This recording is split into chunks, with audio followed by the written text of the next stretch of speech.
2 days to Christmas. So we're going to do some bench work today.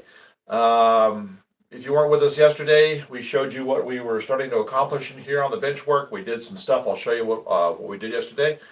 Today we're going to finish the loop, the bench work for the loop, and we may actually be starting to put down road bed today, depending upon how quick I can get the rest of this finished up here.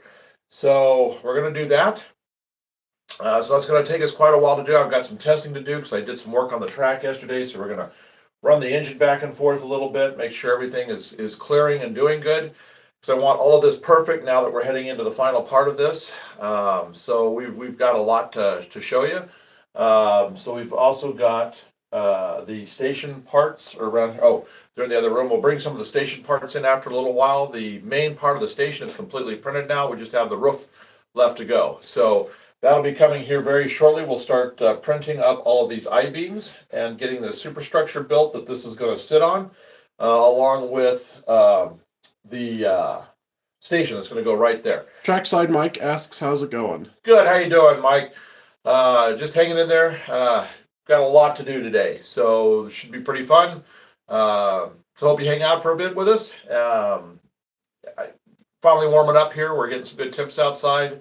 We're supposed to be having record heat for Christmas. First we had some of them almost our record cold just about a week and a half, 2 weeks ago. Now record heat. So we're just up and down. We got a lot of sick people running around. Fortunately, we're staying healthy. So hope you are too, and wherever you're at. So we're doing good.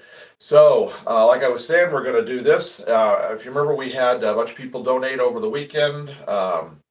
Gifts on Friday and Saturday, so we took all that and we went and got all the rest of the bench work. So we are really close. I'm going to start working on today. We're just going to finish up. I did a lot of cutting, got all the wood cut, got kind of things put into place, but I'll show you that here in a minute, and we'll get this done. It looks kind of funny now because I've got the HO bridge out of the way, so I can just do this as a duck under. It actually looks more open even with this up high. I don't know what that visually, I don't know why that HO down there made it look like it was just really hemmed in, but this looks like nice and open and airy. Now I've decided to make the bridge across here probably going to be permanent. I have it designed so I can take it out if I need to, but I was starting to look at the logistics of the track and what has to go on here. This bridge has to take care of a lot of stuff. I want some staging yards. Mike says I'm at work. Oh, Mike, you're at work. Okay. Well, I guess if it's a good job, great. If it isn't such a great job, I'm sorry. But anyway, I'm glad you're here joining us. So, but this bridge thing is going to have to take a lot of track and a lot of stuff that we're going to have to do to it. So I'm really thinking about making it permanent at this point. I've got it so I can take it out, but we're going to see after I'm hoping actually if we can get a lot done, we can start putting road bed across here today. So I've got my glues, everything's ready to go. I've got my road bed. All I have to do is just draw it out a little bit, get my curves going, and I'll show you how I do my curves. A lot of people that have ways they do their curves. I do mine a lot by eye, and I'll show you how I just set it up with my tape measure. It's kind of freewheeling how I do it. So, but we'll get it going. All right, so let me do a quick tour around, show you the things that we've done. I'll show you, I got the bridge painted and weathered, so I'll show you that here in a sec, and then I'll show you the new section here, and then we'll set the camera up at the end, and I'll just start doing my work on it and getting this thing finished. So we can get this loop going and start getting it to where I can get tracks up to the upper level and all that. So I'm really excited about this because this is something we've been needing to get done for about 2 months now since we've really finally decided on the final part of this. All right, so let's just do a quick review in case you haven't been with us before. And if you have, just a quick review on it. As you can see, we've got all of this, all of the buildings here, the elevated track. We're getting ready to work on that. There's our monstrous first big skyscraper of about 15 to 18 skyscrapers, which is going to be over this track right here with the supports we're going to make. All of this has been done. If you recall, we fixed this over the weekend. We got this one bad track taken care of. Now you can see I've got this painted. We took care of that right there. And yesterday we weathered all of the supports for it right here, all the way down. Probably can't see it too much, but when we start doing the filming, more frequently, and we're setting up like right here for the trains to come through, you'll be able to see the weathering and stuff a little bit more. So then this comes around. We've got our little test engine right here, which we'll be playing with in just a little bit. So here's where the big stuff started. This was completely opened early yesterday. We had nothing up here. So I've got the braces across. I use joist hangers right here with the idea that I can just lift this out when I don't want to have it in the way, but I think I probably will just leave it in place. I've already got these pieces cut. This is going to go right here like that. We've got one for the other side to accommodate the curves that we've got. So that will be what we're going to work on today. So what I want to do first off is I'm going to go ahead and do some tests. I did some more work in here, grinding down and doing some things. So I'm going to go ahead and just do some testing here, and then we'll do some testing on the other side just to see how it goes a little later after we work on the bench work. So we're going to set this up, and I need to test all three tracks because I was doing some work on the road bed on all three of them. So we're just going to go ahead and do a little testing here. I got to get the feeder wires onto the track. There we go. Okay, so we're going to see how we did. I'm especially curious right in here because when I was working on this, I saw some things. I'm hoping I got it everything smoothed over. We'll take a look here. Get my glasses and take a look. That looks pretty good. Yeah, so the stuff I worked on late yesterday seems to have solved the problem. And we're going to do it a little bit more at speed, going back over it.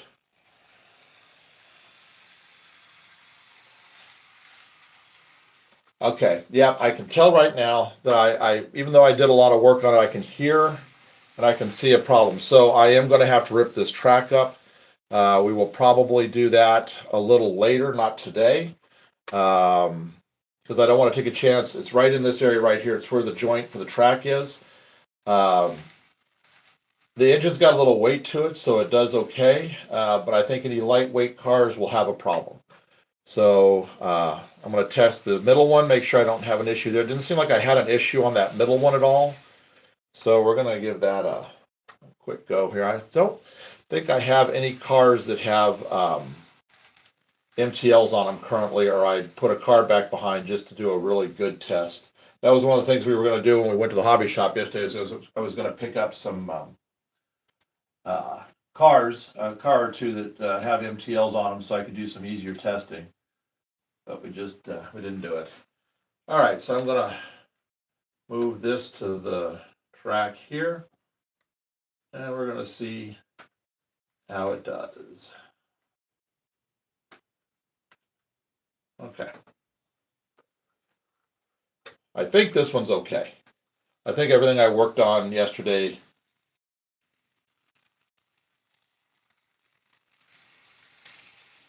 No, that's pretty good. I don't think I'm going to have to mess with this track at all. I think what I did yesterday in cleaning and straightening and everything did what I needed it to do.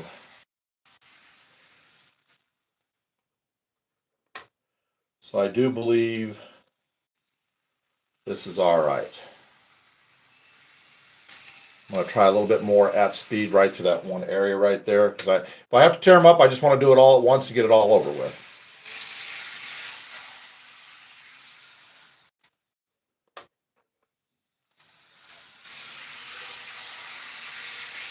Now that one seems okay. I think I'm all right on the center track.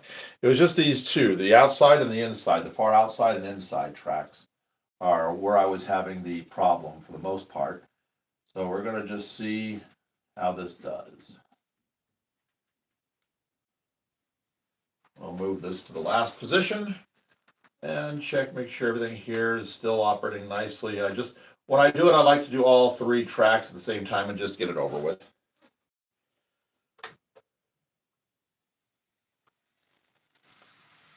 That's just so smooth. See, that's what I replaced, and I love that. So I'm going to just have to do the other two that way. This one's close enough right here. That's why I don't think I have an issue with this, but this one's right here. The joint's right there on the curve. Hey, how you doing? Glad you've joined us. We're just doing some testing here before we start doing bench work. I worked on this track last night just to get things done. I'm definitely gonna have to pull this track out right here, though. I've decided I'm gonna do that probably tomorrow, just because I'm gonna be doing. If I get the foam down on the bench work that I'm working on today, if I get the road bed down on it, I'm gonna be doing a lot of track work tomorrow. So that's probably what I'm gonna do tomorrow. We may do in the live session tomorrow. All right, so I think that's okay. As you can see, we started doing the weathering. You may be able to see a little better in the light where that is now. I did some streak weathering on this yesterday, and on the poles and on the bases. And when I get all the material put back around it, the ground covering, it'll all blend in and look really good. So this will be a double. Let's see here. I'm going to be working on the up here on this. I'm going to be doing a the yellow line down the middle, and we'll be doing the white lines between the two lanes on each side. So there's plenty of room to do that. So I will get a couple of these cars painted up and get this finished up. We'll probably do that later in the week, and I'll do a video on that when I start gluing everything together. And then I'm not gonna attach it to the base just now, so that I can work on the tracks and do what I need to in this area. And then when I've got everything done and I'm happy with it, I still may never glue it down. I just may put the material up to it, but to where I can pull it out if I need to. So I may just do it like that. And we've still got the safety cage to put over this that's curves that comes on both sides. All right, so I think we're going to get to what we were scheduled to do today, which is work on this bench work. Not glamorous work, but this is going to complete up our loop up here and give me my area that I can take the tracks up and down on, have my inclines to get from this level to this level. So that's what we're going to work on today, is doing that. Like I said, I did a lot of it yesterday, so we're going to get to it here. I'm going to get the top of this taken off, and I'll show you what we've got here. So this is where we're at today. So I'm probably just going to set the camera up right over here and shoot down into the area that I'm working on. Like I said, not the fun part of the layout, but it has to be done. And I want this done, and I want it done quickly, because I want to get these triple mains on around right here, coming into the right here. And then we'll have our three mains here, probably a siding, staging siding. And then this back area is going to be foam that will drop and raise right here, so that we can get to the upper, both coming up and going down. So all of this was cut yesterday using just my plain old hand that I use for, I'll show it to you, it's seen a lot better days. Now this is a nice easy duck cutter. This is pretty tall, so this is a nice easy duck cutter. This is my saw. I use this for cutting limbs, for cutting everything. Man, this just cuts through stuff like butter. I know I probably should put some oil on here and clean it up, but I just haven't had time to do it. So that's what I used yesterday to cut all of this wood. So I think what I'm going to do first is I'm going to pull this one piece of wood off back here, and I'm going to make a mark where the center of each of the beams is. And the first step is going to be to put screws down center of these beams, so that this locks down into place on top of the two. I'll show you what underneath looks like. Here's the underneath part right here. So I need to get that decking screwed down to this. I was able to separate these, make them wider down here. Down here I didn't have that ability, so they kind of come to a point right here.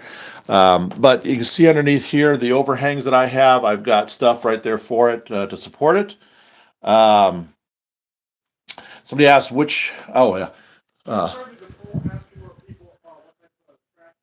Yeah. Okay, so we're going to get to this now. So what I'm going to do is I'm going to set this up so you can get an overall view of what I'm working on here. This should pretty much do it. Yeah, that'll do it. Okay. So the way I'm going to start this is I went to Menards last night, and we did a video showing what they have left as far as their buildings go. So I got these right here. These are going to be what will support these triangles that we have out on the edges, up against the benchwork. I got more of these that supports the other side of the triangle on this side. And I got my 2-inch screws. So what we're going to do to accomplish this, like I said, we're going to do this part first. All right, so just get this out of the way. I need to get everything off this. So I need to make a mark where the beams are. I got my drill down here and get it set up. So I've got everything ready to go. Like I said, this is not the glamorous part of doing the layout, but it's stuff that has to be accomplished. Okay, so you can see there's quite a bit of an overhang over here, which is fine, because I plan on doing a drop beam, 2x2 down there for support. I just needed these two right here so that I would have some stability to it. It's not going anywhere, especially once I get the screws down in place. I'm not going to have any issues. All right, so He says, looks neat and clean underneath. it does. Thank you. Thank you. Yes, I try to keep things as neat as possible. I had sawdust everywhere over here where I was cutting yesterday. Got everything cleaned up. All right. So I'm just going to make a mark. I'm just going to kind of eye this. I got to get this working. Pen is starting to give me issues, but I'm going to make a mark center of each beam like that. Then I'm going to pull this out just a little bit. I'm going to try to keep it lined up there. And I'm going to see where these beams go. I'm going to put it here and there. Okay, now I'm going to go back into place. Bring that right back to there. Get that line back up where it was. Make sure I'm good and flush right there. I'm probably going to kick it out just the tiniest bit from this end, just a little bit, even though I'm pretty sure I'm going to be leaving this permanent. In case I do decide to take this out, I need to have a little tiniest bit of a gap right there. I can't do too much because I've got it pretty well tight at the other end. All right, so let's see. I'm going to need, what do I need here? Let's see. I don't think my yardstick's going to make it, is it? No, it's not. So I'll use this. I have this should probably do it. Let's see. Is it going to make it? Isaac says hello again. Oh! I'm going to go grab my 2x2 that I have upstairs that's really long so I can draw my line here. Right here. Okay.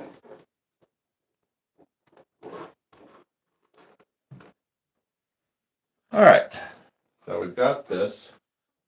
We're going to put this, I want to hit the camera. I'm going to put this right up against that. Right there. We're going to line it up. Put this stuff out of the way so I don't knock it off. Like that. I'm going to get this right here. Up to that. And we'll do there. Okay. So that should be the center of this board.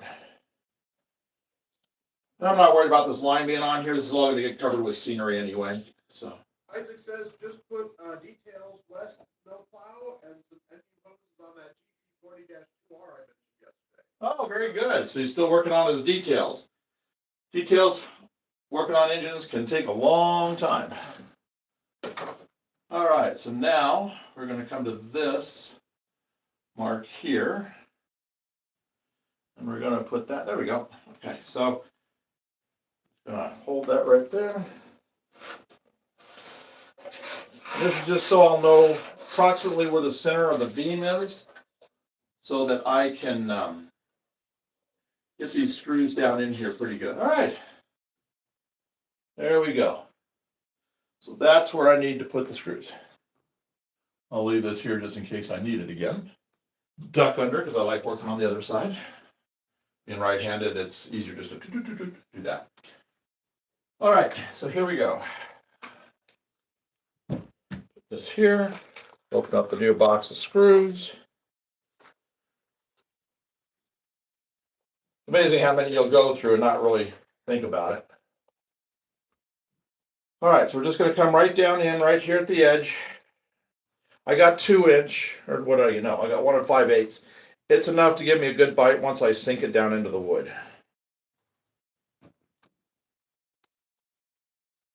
There we go.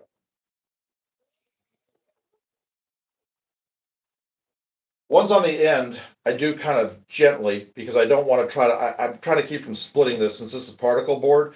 If you drive that down in too hard, you're going to split this. And I'm going to try to keep from doing that.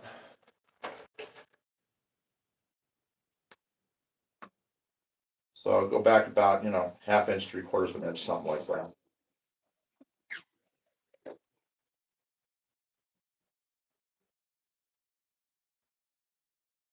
Got to get it sunk though. Going to be put road bed over the top. Isaac says there's a website I was told about where you can search a locomotive. Granted, if somebody has documented it, you can see its history, like the real BNSF GP40-2, from all the way back in Burlington Northern Green days. So he said he found a website that gives history of like engines. I know one like that too. It's called Train Station. And they have the history of pretty much all of the BNSF, BNSF, all that on every engine, where it was and what it was doing.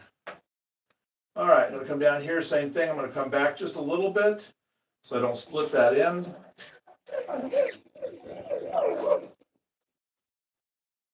Good, and it's flush. So get this one, and then I'll work my way down the line on each.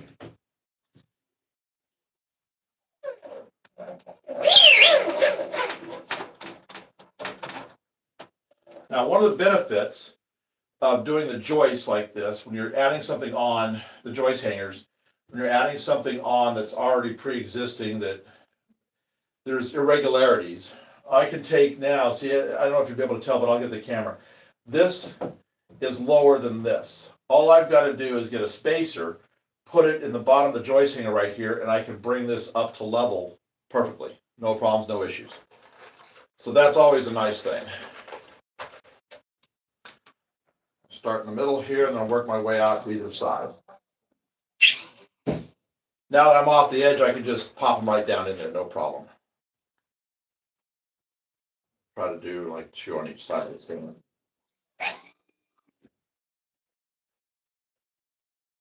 Like I said, once we get this done, I get things kind of leveled, I get those corner pieces in. We're probably going to go ahead and start working on, I'll draw my curves out and we'll start working on the road bed.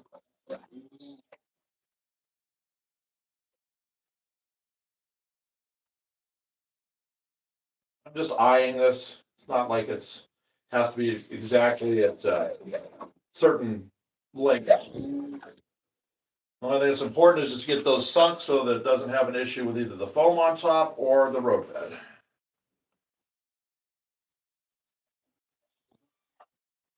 What I'll probably wind up doing is later, I'll come in underneath and I'll probably add some more bracing underneath here. I don't think I'm really going to need it, but I always do more than what's necessary. Again, these are these cheap shelves, particle shelves. I got this at Menards the other day. They were like $2.99 a shelf. And this one's full length. The other one I had to custom cut.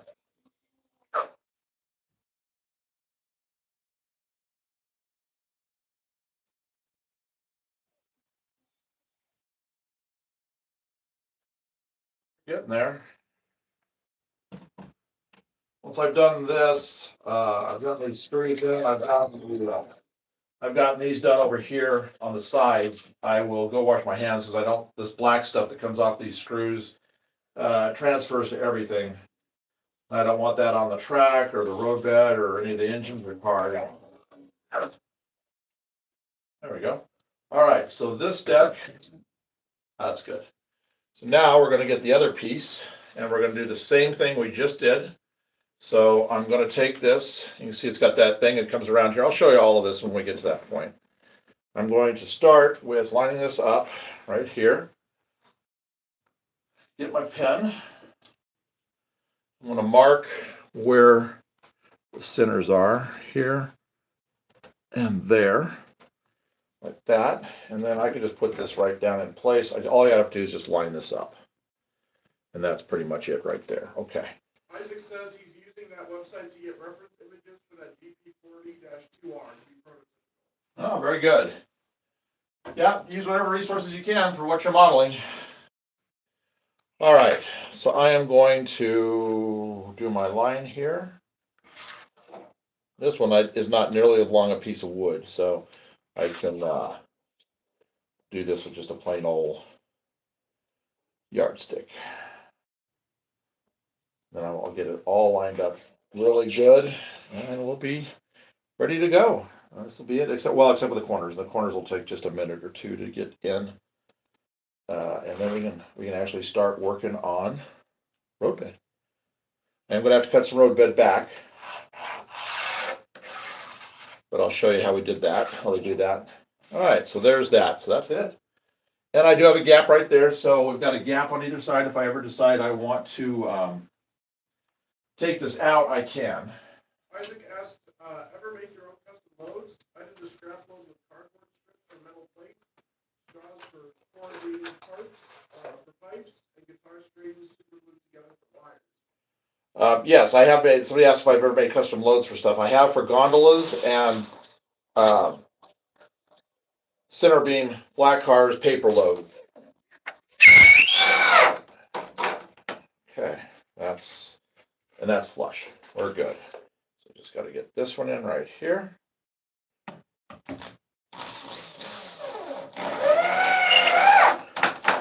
Trying not to be too close to the edge to break it, and it didn't.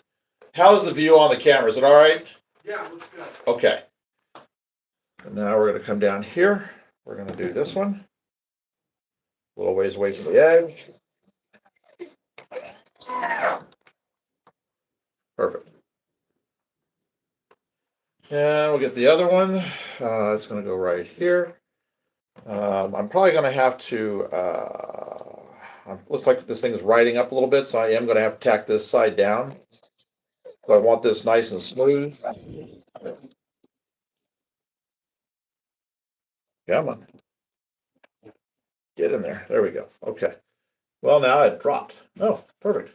So now actually it's dropped a little more, then I'll have to raise it. So that's fine. I'll do that once I get this done right here. Well, once I get the corners on, then I'll adjust everything. Isaac says, I've tried dirt to make gravel load. It looks gravel stand at 7 inside. Yeah, I usually make gravel with talus or gravel with talus or actual the ballast stuff from Woodland Scenics. All right, I've just about got this. All right, that's two more, and then the decking is down, except for the corners, and we will address that situation here in just a second.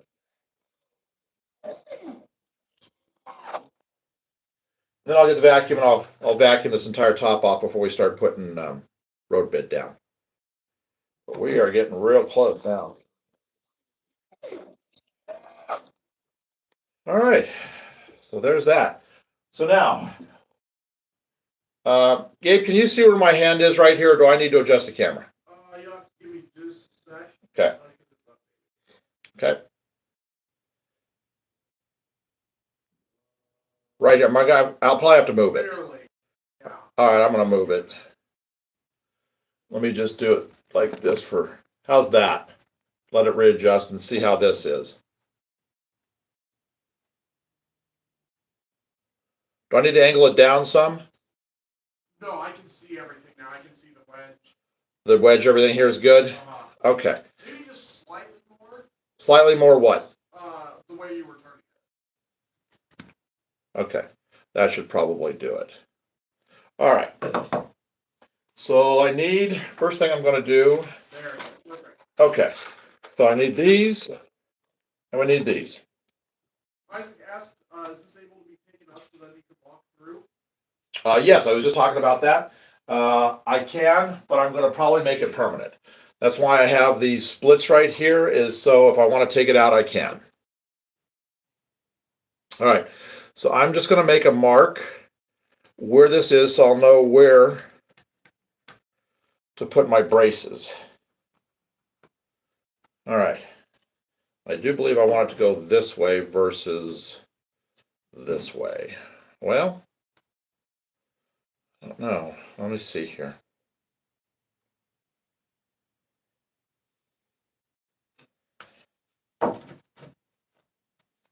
Oh, I think I'm going to go. I'm going to go this way on it. Give myself a little more. So I'll start the curve right here, and this will give me a little more. I'll kind of come in right here. I think I'll go this way with it. Okay. So then I'll just reposition everything. All right.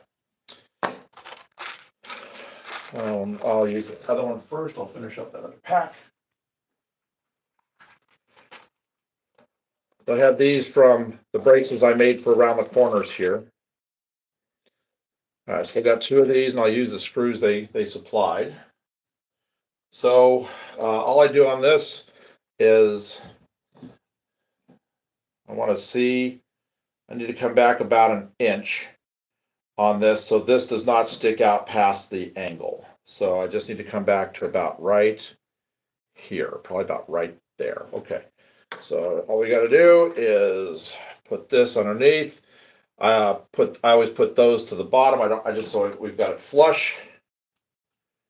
Isaac asks, what do you think is the most annoying thing in model railroading? Annoying thing in model railroading. Actually, I don't know.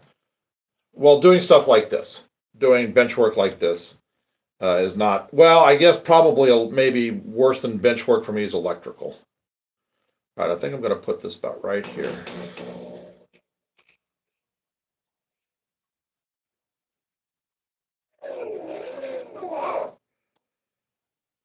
That should do it. I'm going to put this back on here, make sure that this angle, this edge disappears. Nope, sticks out. Didn't quite go back far enough. I thought I'd gone back an inch. Well, that's why I said this is boring. This is annoying.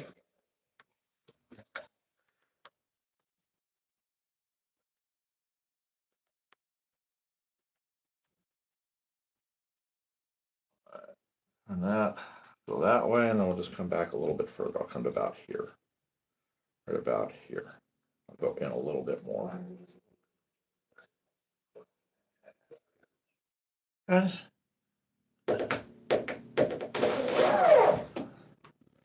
Check it again. Now it's hidden, and I won't catch myself on it when I'm working or anything like that. All right, so now we just got to put the rest of the screws in.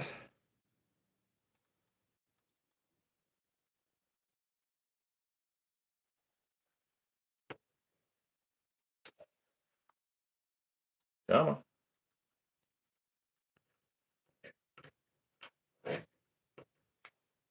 All right.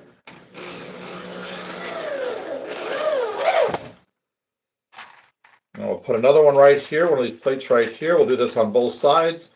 And then the angle one will go right here to support this on the old bench, on the benchwork side. Okay. We'll do this one. We'll put it, and I can come out a little farther with this for some more support since it's not on an edge, so I'll bring it out a little bit. I mean, it's like it'll be holding up a tiny bit of scenery and track, so it's not like it's going to be holding much weight, but I would like it to be pretty solid. Ask, not sure if it's possible to answer without a picture, but what's the red hose on the front and back of the BNSF GP40 and or any Red hose should be your MU hose, red or yellow. The one that's right below the walkway that usually is plugged in.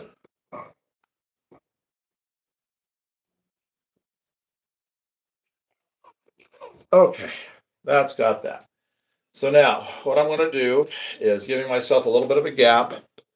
I'm going to do this right here. I'm going to put a screw in right here, and then I'll put the brace in on the other side. So this is, yeah, that's nice and firm. All I got to do is have something over here to keep it from dropping. So let me get this. I'm going to work underneath here for a sec.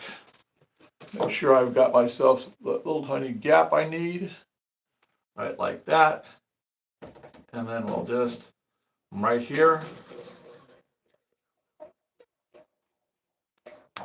There. Nice. Okay.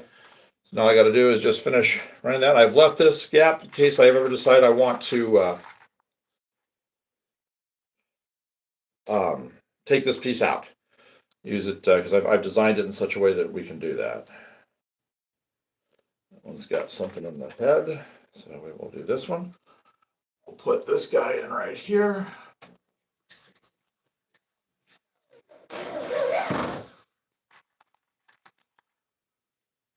Isaac asks, so now what do all the other MU hoses do? I know I have some more.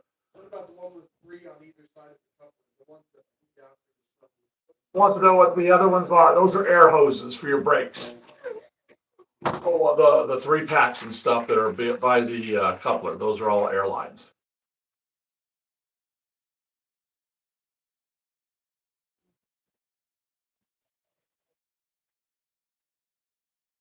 Two more here. And then we got this.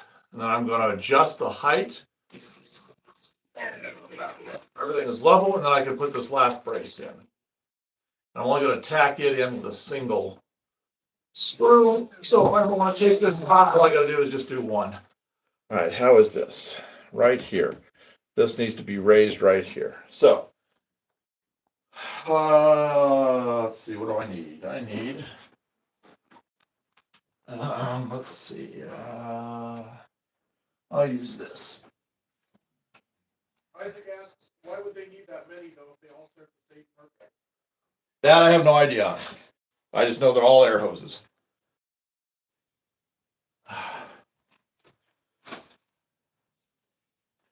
All right, this may be thick enough here.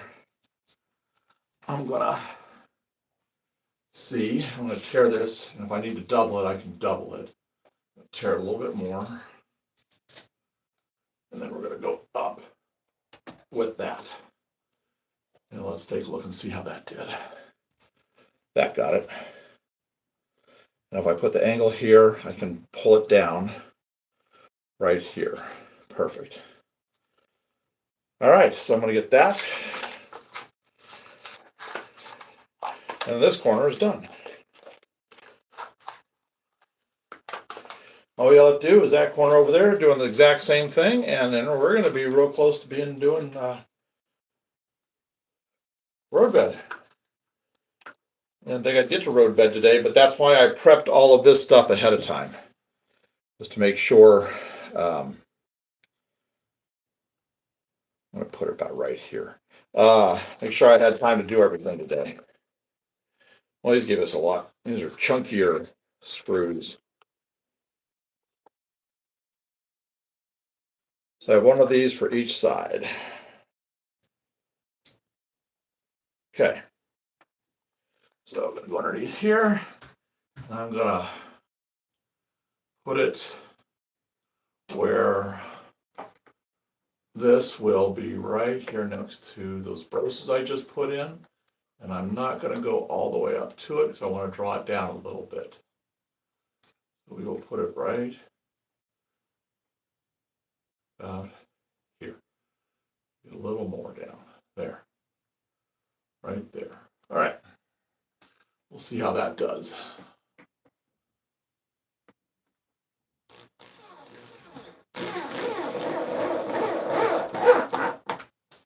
Okay. Get that flat. I get over. Put it on top of the other plate. I was trying not to do that. Okay. Let's just put it right here. That should be good right there. Put that right in the center.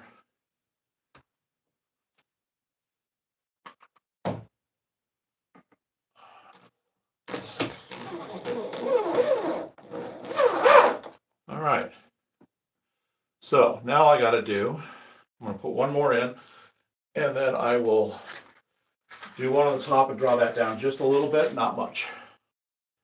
And I'll just use that. Like I said, if I want to take it off, all I have to do is take one screw out. That. All right, we'll put one right here.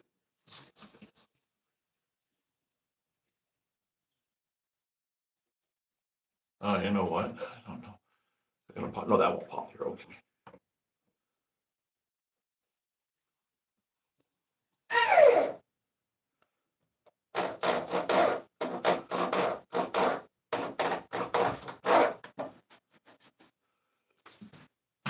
See how that did. There we go. That's good. Okay, so that side's done. All right, so I need to get this chair out of the way, and we'll get this other side finished. And then we'll be ready for road bed. This is getting exciting now because we're getting our loops almost finished up. All right. I'm going to move the camera down since you're going to be kind of far away, where you can see where we're at and what we're doing. Boy, that's nice. That'll be just fine for all of this road bed. Okay, so let's move this down to right here. Well, now I can check because I've got the angle. That'll do it. Okay, so we're going to do exactly the same thing. We're going to put this right here, starting with those plates. Make my marks here and here, so I know exactly where to go. Perfect. Now I'm going to attach it to this first, and then I'm going to raise this up because you can see there's a bit of a dip right here. So we're going to raise this end up a little bit with some spacers, and then I'll be able to put the bracket right there. So let's get these two flat brackets on first. And then, since I don't have track here, I think what I'm going to do is I'll cut this track probably like about right here, because this is where it starts, and I'm going to start my curve, and I'm going to bring it in and hopefully get a nice maybe 15-inch radius here. We'll see what I can squeak out of it to where I can still have plenty of room up on this shelf. All right. So again, I'm not going to mess with this time. I'm just going to make sure I go back as far as I need to go back the first time. Ooh, boy, that's a big group of geese. Gaggle of geese just went across the top. You can hear them. Okay, so this time I'm going to go right about here.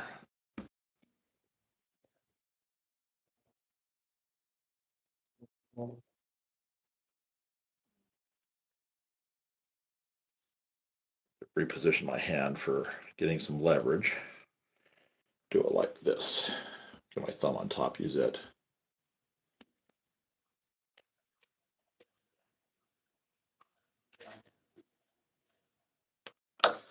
I'm not sure what the deal is here.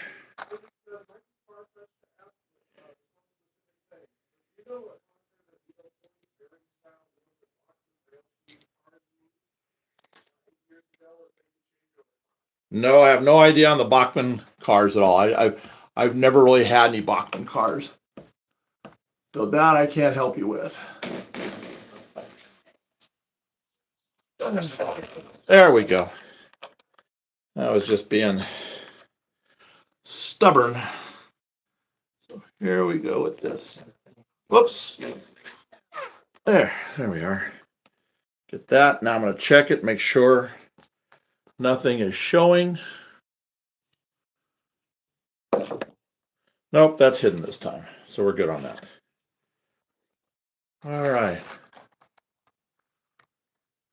So now we will get this in right here.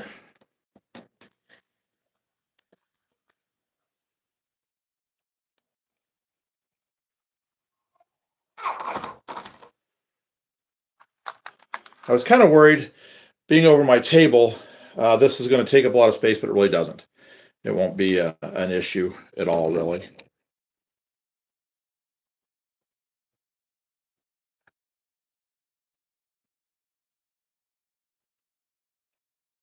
Okay.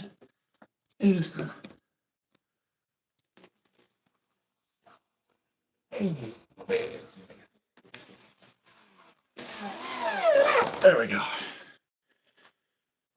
One more of these. What brand of paint do you get most of the time? What is your favorite part of the railroad? Yes, what trains do I get most of? I'm partial to Kato and Athearn. And I mostly buy modern equipment. All right, What's let's. your favorite part of model railroad? Oh, what's my favorite part of model railroading? This. Even though I grumble about it a lot, I do like doing the work. All right, so let's see here. This should be the last plate I have to do. I'm gonna push it out right about there.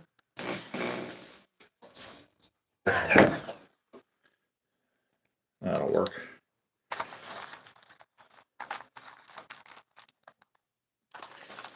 Like I said before, I put this corner piece in. I will get this level.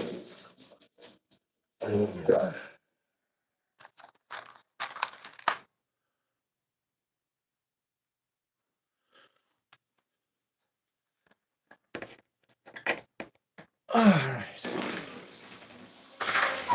That's it. So I got that.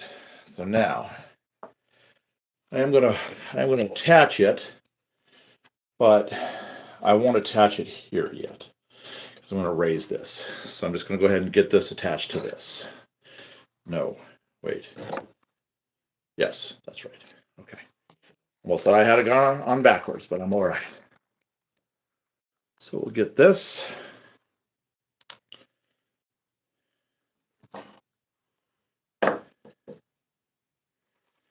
And I'm going to get this on the end of the drill. Get this right here away from the edge just a little bit. So if I want to take it off, I can. And we will just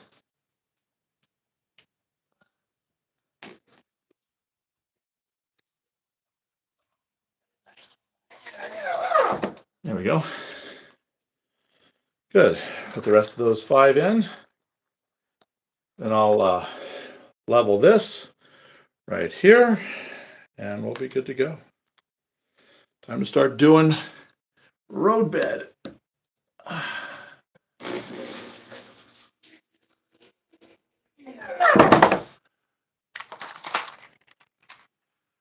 this down here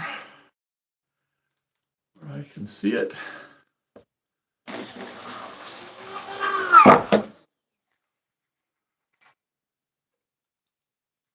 Almost got it.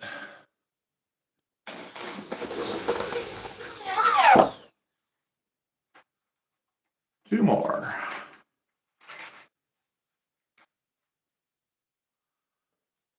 And again, it's where I can take this off if I want to. It'll be one screw holding it in.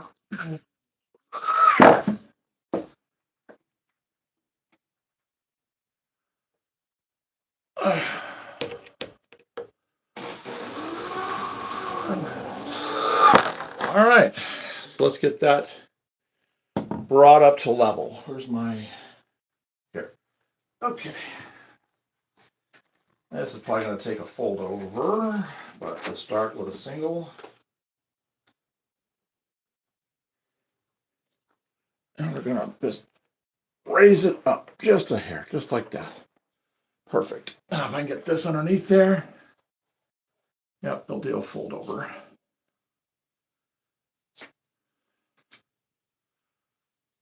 Okay. There we go. Get that in there.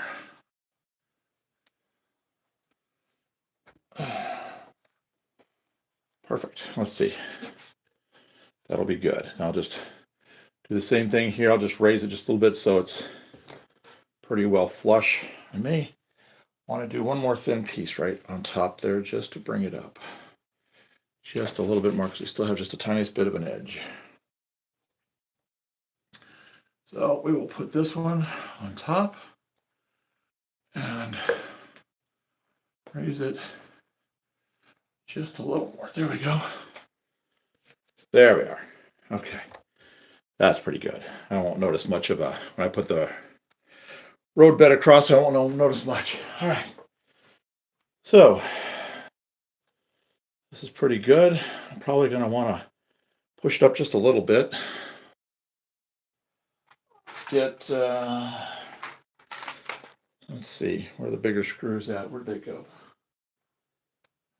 Here. Okay. Almost. Last plate, and we can start working on road bed.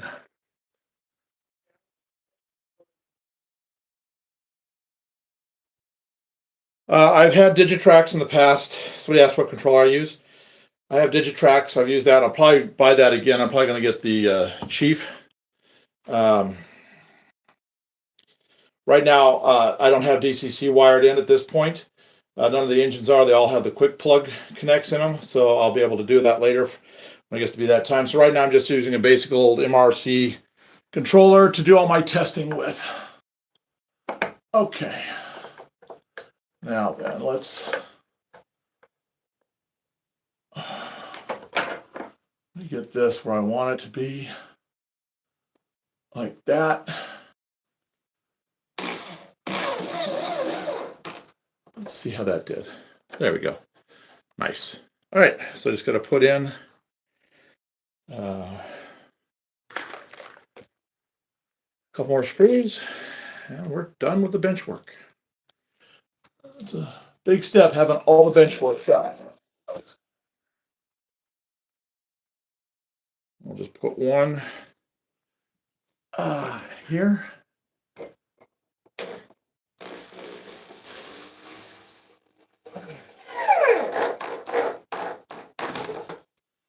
There we go. That's solid. Okay. I think what I need to do is grab the vacuum, get this top completely vacuumed off.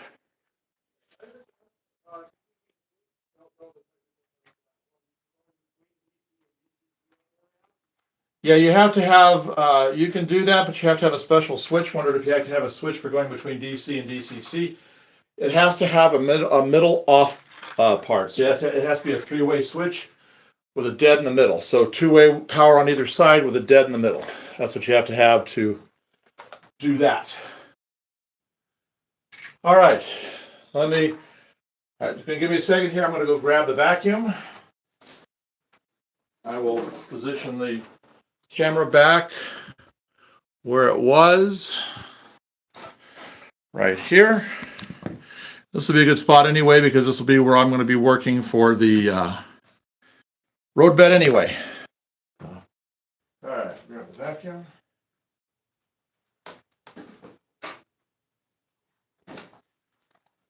You want to do this after you get done with bench work, because you don't want anything being underneath your road bed. So I'll get this unplugged and my drill unplugged. Set it off to the side. Get this. There's a lot of shavings up here. There were some left over from last night too that I didn't get to. So we're going to use the brush.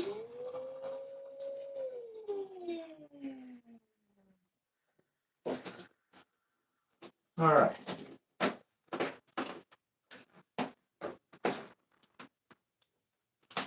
I see a couple spots here. So,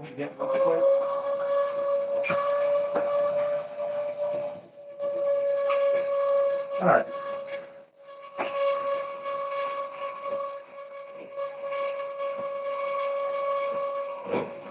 Make sure you get down with the screw heads went in. Get all of the just the wood out.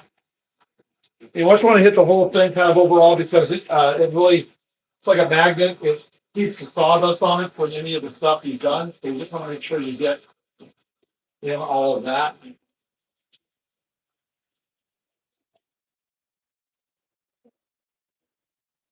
All right.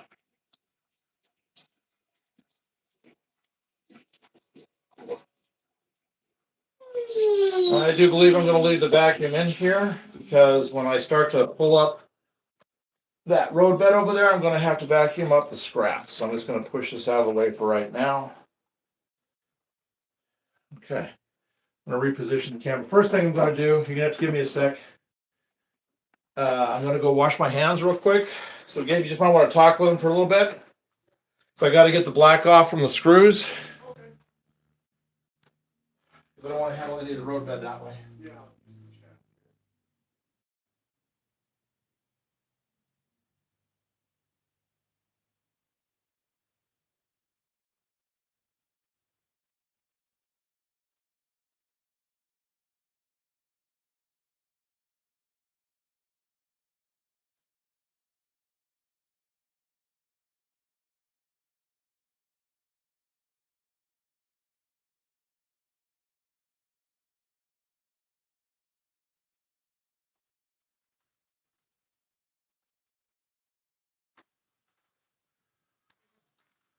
All right, I'm back. So got all that vacuum. I got my hands clean from all that black powder off the screws.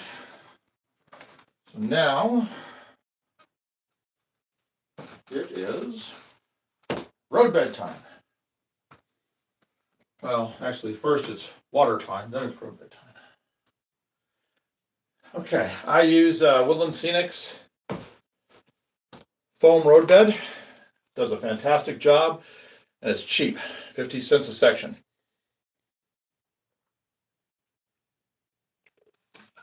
Okay. I need to get some stuff cleared out of the way here. As it says, aren't some trains you see with one loco connected to each other and have a crew for each one? Or is it one crew only needed if they're connected electrically? Only one crew needed. Somebody asked about crews on trains. There's only one crew needed, and they're actually going to be less and less people. So it doesn't matter the engine count. Right now, it's like 2 is all they've got, and I heard talk they're going to narrow down to 1. Wouldn't surprise me someday if they don't centrally change it all over, and it's just all done remotely. They've started practicing or experimenting with that in areas in the south, but we'll see. Okay, so I've got to cut. I'm going to bring this back over so you can see more of what I'm doing over here. So we're going to work right here now.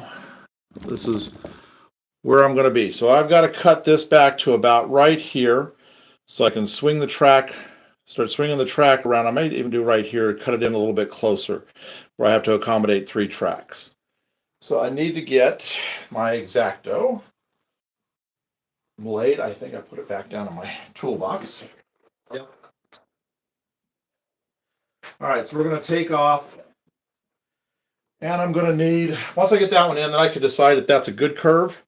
And if it is where I've done it, I can just come right here and cut this track right here and take this all out. So I'm going to use this one to experiment with to see if this is going to be a good spot. Okay, so we're going to go right, I'm going to go about right here.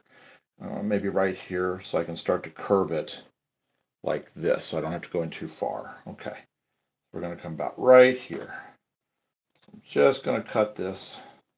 And this is what I'll have to use the vacuum for once I get this scraped up, is so I can keep the workspace clean so I don't have anything underneath the foam. All right, let's get this.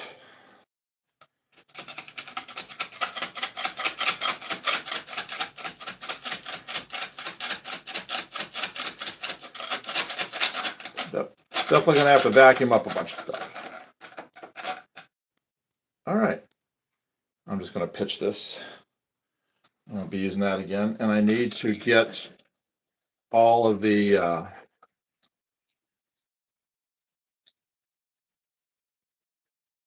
material here. Try to catch as much of it as I can in my hand.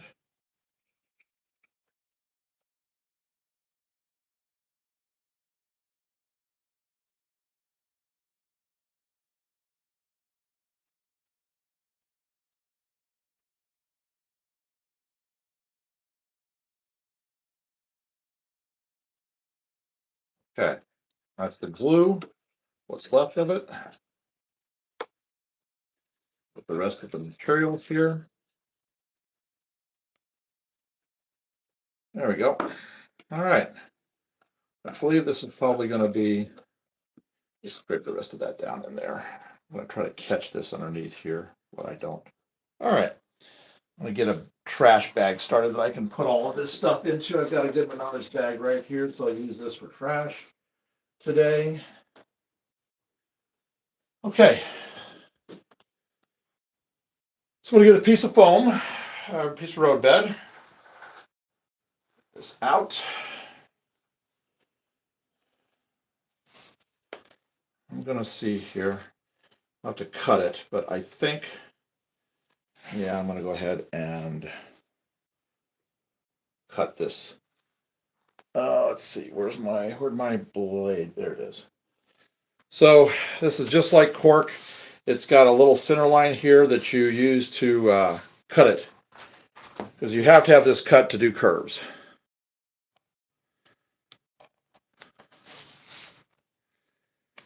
I am going to have to get light over this area. I can tell you that right now. I'll see if I can do this with what light I have, but I'm going to have to suspend some from the ceiling.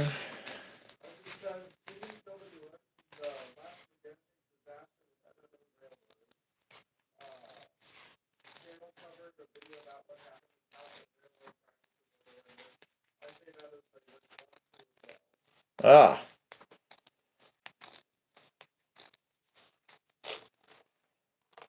Okay. Wasn't the best of cuts, but it'll do. All right, so what I want to do now is take my tape measure, and I'm going to just stand here.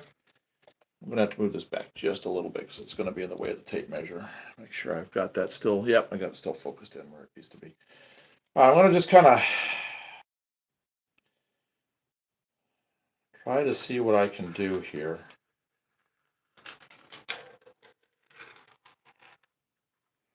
That's going to be a fairly. I'm going to lose. I'll put then I'll put my.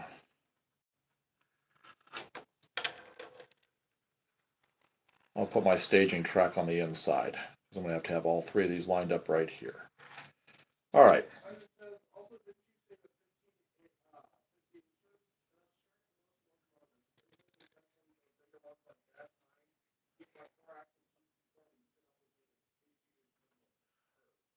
So you're wondering about the radiuses. In scale, the minimum is 9 inches. Comfortable zone for 6-axle is about 12 to 13 inches and up. So I'm hitting at about a 13-inch radius right here. I'm hitting a decent enough spot. All right, so I'm going to make a mark here so I can see it because I'm going to draw my line. And I'm going to just hold this as steady as I can get it, and I'm going to just rotate right out over to here, and I'm going to make my mark right here. And then I'm going to come back and work my way back and work my way in. About here. Just eyeing it as I go. That's pretty good. All right, I got a fairly good curve right here. I'll adjust it just a little bit. I may take this back a little bit more because that's going to put the edge of the foam right here, and I do want a little bit. So pushing this back is not going to gain me a whole lot up here on the deck. I'll just make sure I put my I'll just make sure I put the siding down here on this side. It's kind of. This is in scale. I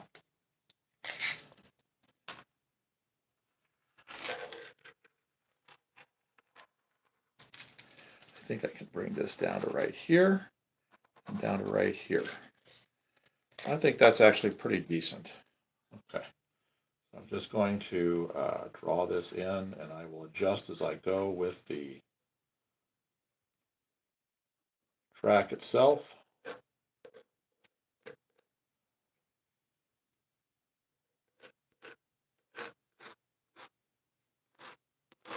That's a pretty gradual curve. Yeah, that's pretty gradual. That's about a 13-inch radius right there. A little over, actually. About 13.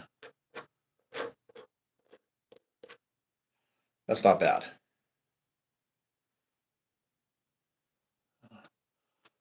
I'll adjust it when I start to glue it down, but I think that's probably going to work. All right, I've got to do a better, I don't know how I'm going to get light on this. Maybe I'll just tip this down right here. Maybe that'll work. Yeah, that's a little bit better, but still can't hardly see this line. I'll just put the yardstick on it. I need a good sharp edge.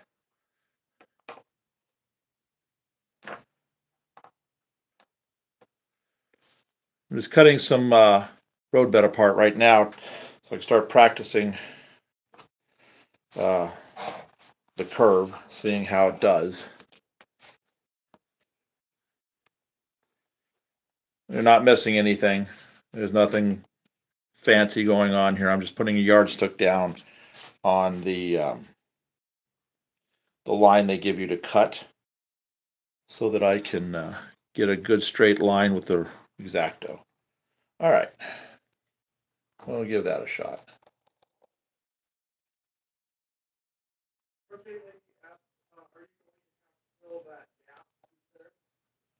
Wonder if I was going to have to fill that gap. Probably not. Oh, that cut better. Okay, there we go. I'll just leave this here. It's going to go over the top of it, and when I backfill with because it's actually going to be just on the edge, so it's no big deal. When I backfill with the scenery, it'll all fill in anyway. All right, so we're going to take this, and I just want to see how this is going to line up. Well, that's looking pretty good. Nice.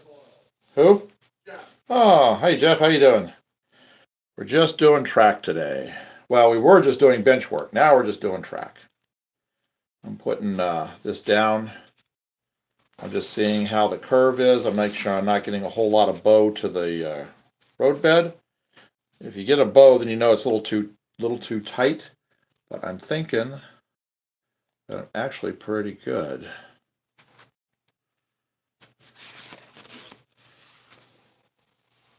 Yes. All right, so that is good. So now what I have to do for the 3 tracks, I can't remember what my measurements are. They were.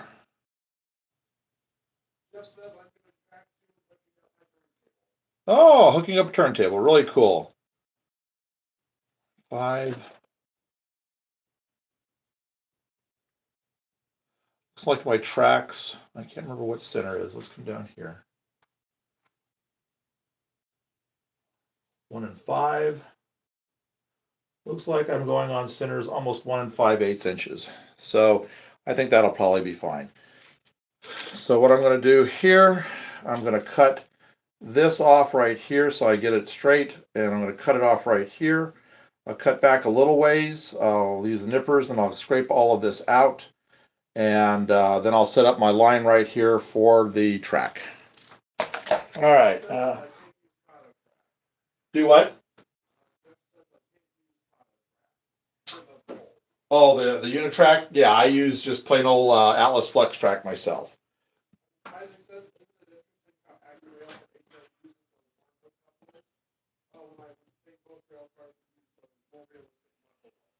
Well, I just think it depends. A lot of the older cars use the horn hooks, but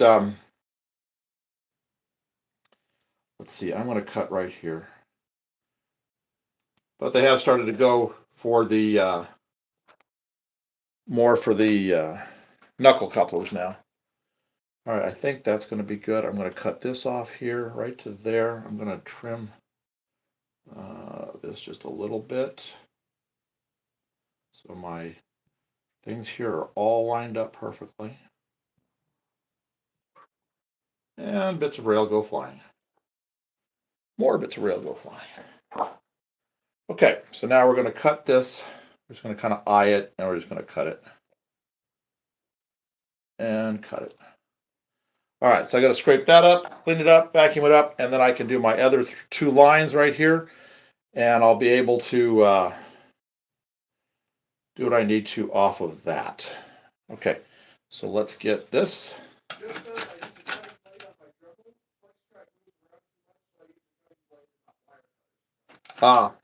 Yeah, it says he uses uh, Dremel versus the wire cutters to cut his track because the flex track moves around too much.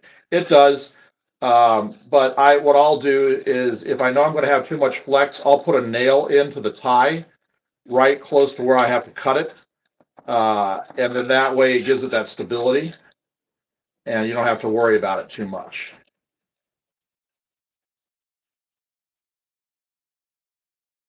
Okay, so there's that. And I'll go with this.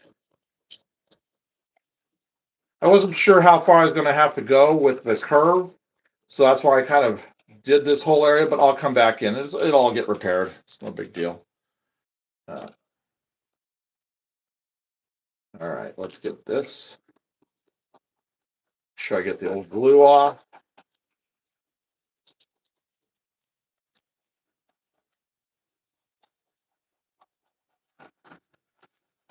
There we are. Almost throw these two pieces away. Get my trash bag. Definitely gonna have to vacuum my table, my work table off down below. And I will put this right here, put the bag underneath, and I'll just start scraping everything into the bag.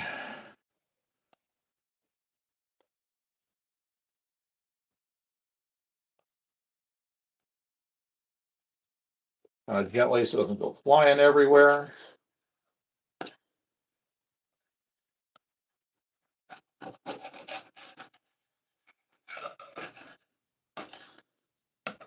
Get my edges.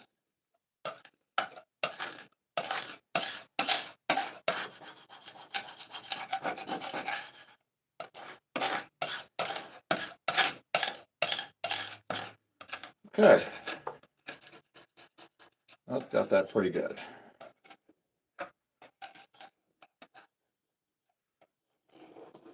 There we go. I'll hit it with a vacuum cleaner real quick just to get the rest of it.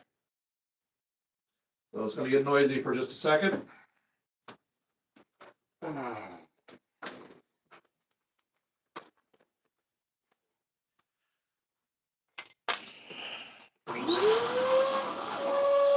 Get all this down here on my table as much as I can right off the bat.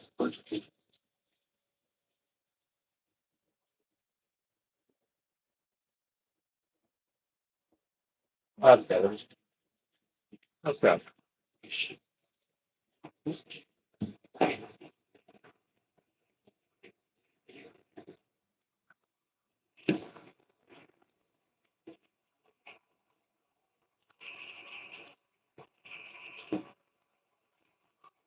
All right. So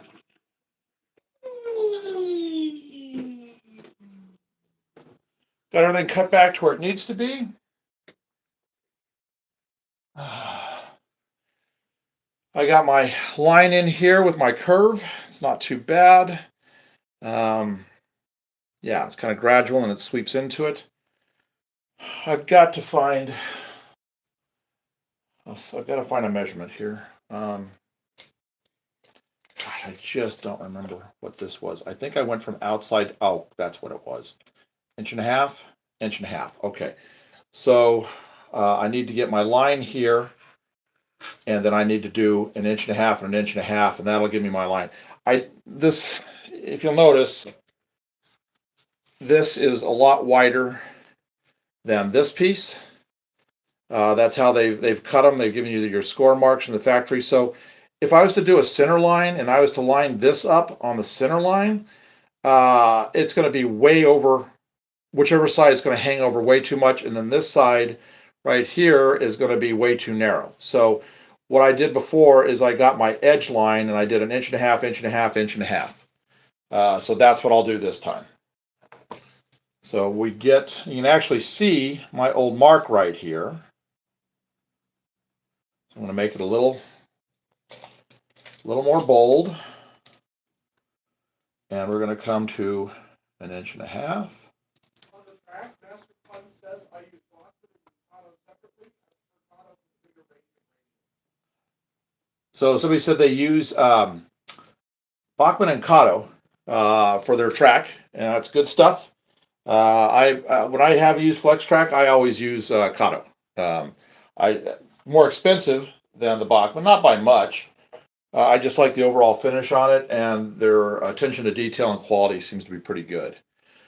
Okay, so here's what I've got to do. I've got to trace this line right here, this curve right here. I'm going to have to trace this right through here, like this, and that's going to be the lower edge for this side of the track or the roadbed. So I'm going to just look, just doing this by eye.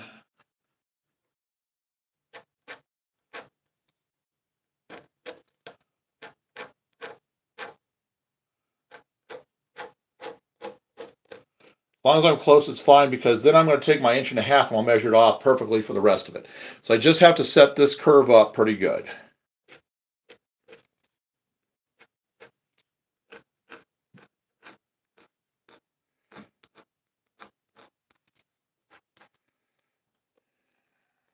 I'm getting a little narrowing down just a little too much here. Here we go. Okay. Hard to do at this kind of an angle with the way I'm standing to get a nice curve.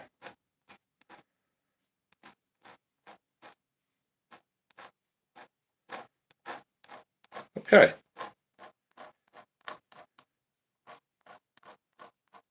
There we go. All right.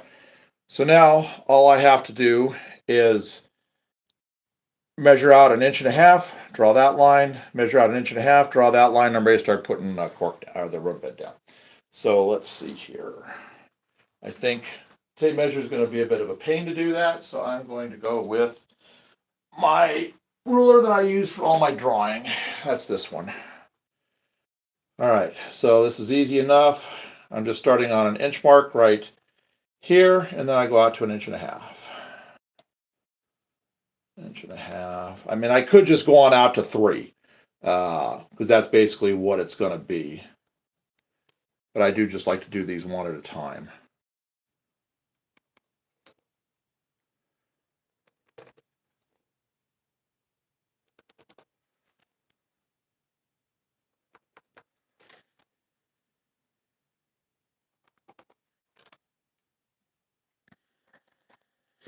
All right, just about got it.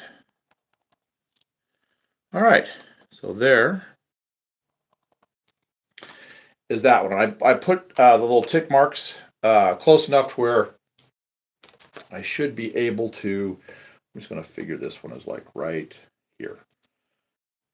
I should be able to get the curve really well. All right, let's see what we got here.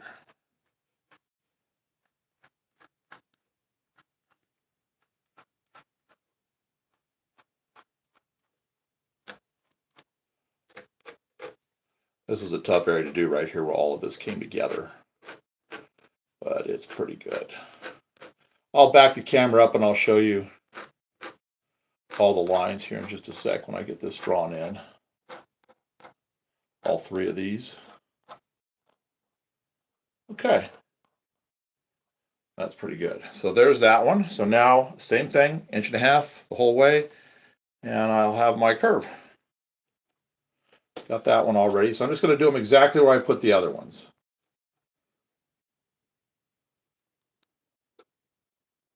I love this ruler. You can find these at Hobby Lobby. It's nice having the whole grid work all set out for you.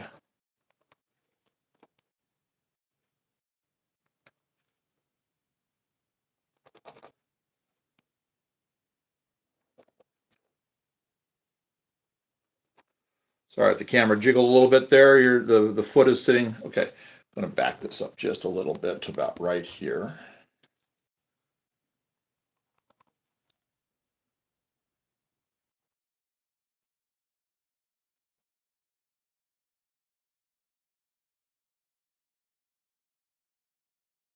Okay.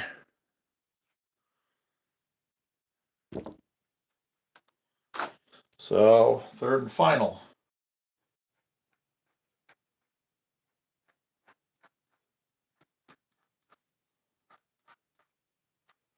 And again, as always, this outside track's gonna have the best curve of the bunch.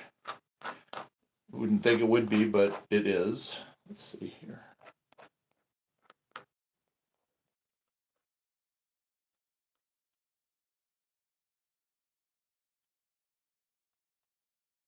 And I do a lot of it just eyeing it when I get to the part of putting the road bed down. Let's see. I'll do this with the.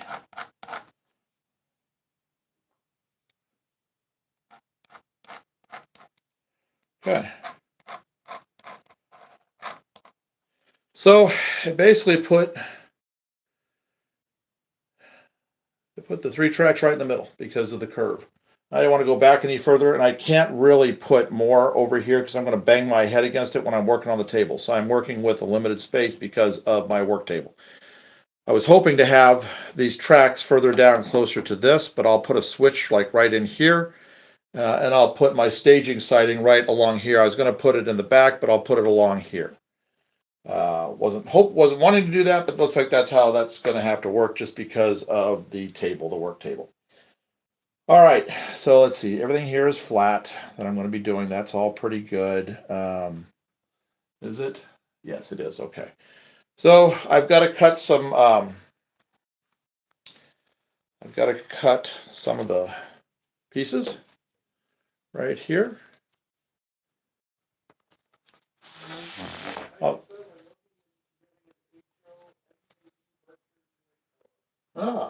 There's like you did a Berkshire 284. Steam's pretty good. I've only liked certain types of steam. I like streamliners and articulateds. That's pretty much my thing.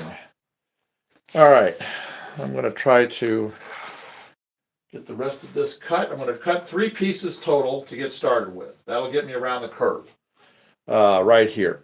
I want to have 3 going because this stuff has to tack for 5 minutes. And while it's tacking, I will go ahead and I'll start drawing my lines. I'll do my measurements and start drawing my straight lines while I'm waiting for this to tack up. But you'll see what I'm talking about here in a sec. I'm just going to find that split in the thing. It's hard to see sometimes.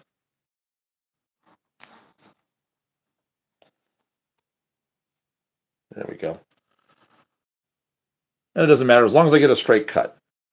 It can be just about anywhere in this. So, all right, where's my... Here.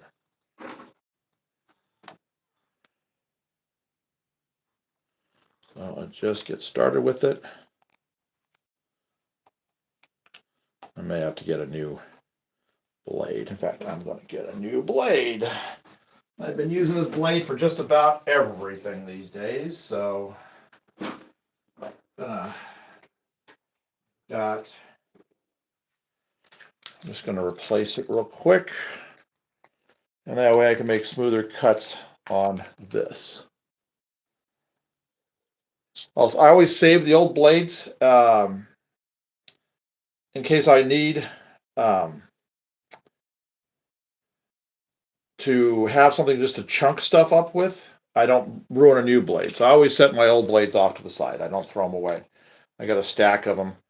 Probably have way more than I need, but if I wind up breaking blades when I'm doing some heavy duty stuff, at least I've got plenty of blades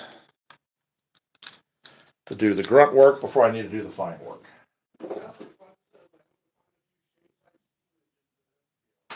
Oh, finding shays and N scale. You can find them. They're expensive. I would really like to. I've drawn the shay with my artwork. I've drawn the shay a couple of times. I love the shay. All right, this should just pop right. Yeah, see, that thing got really dull on me. That's just cutting through like butter now.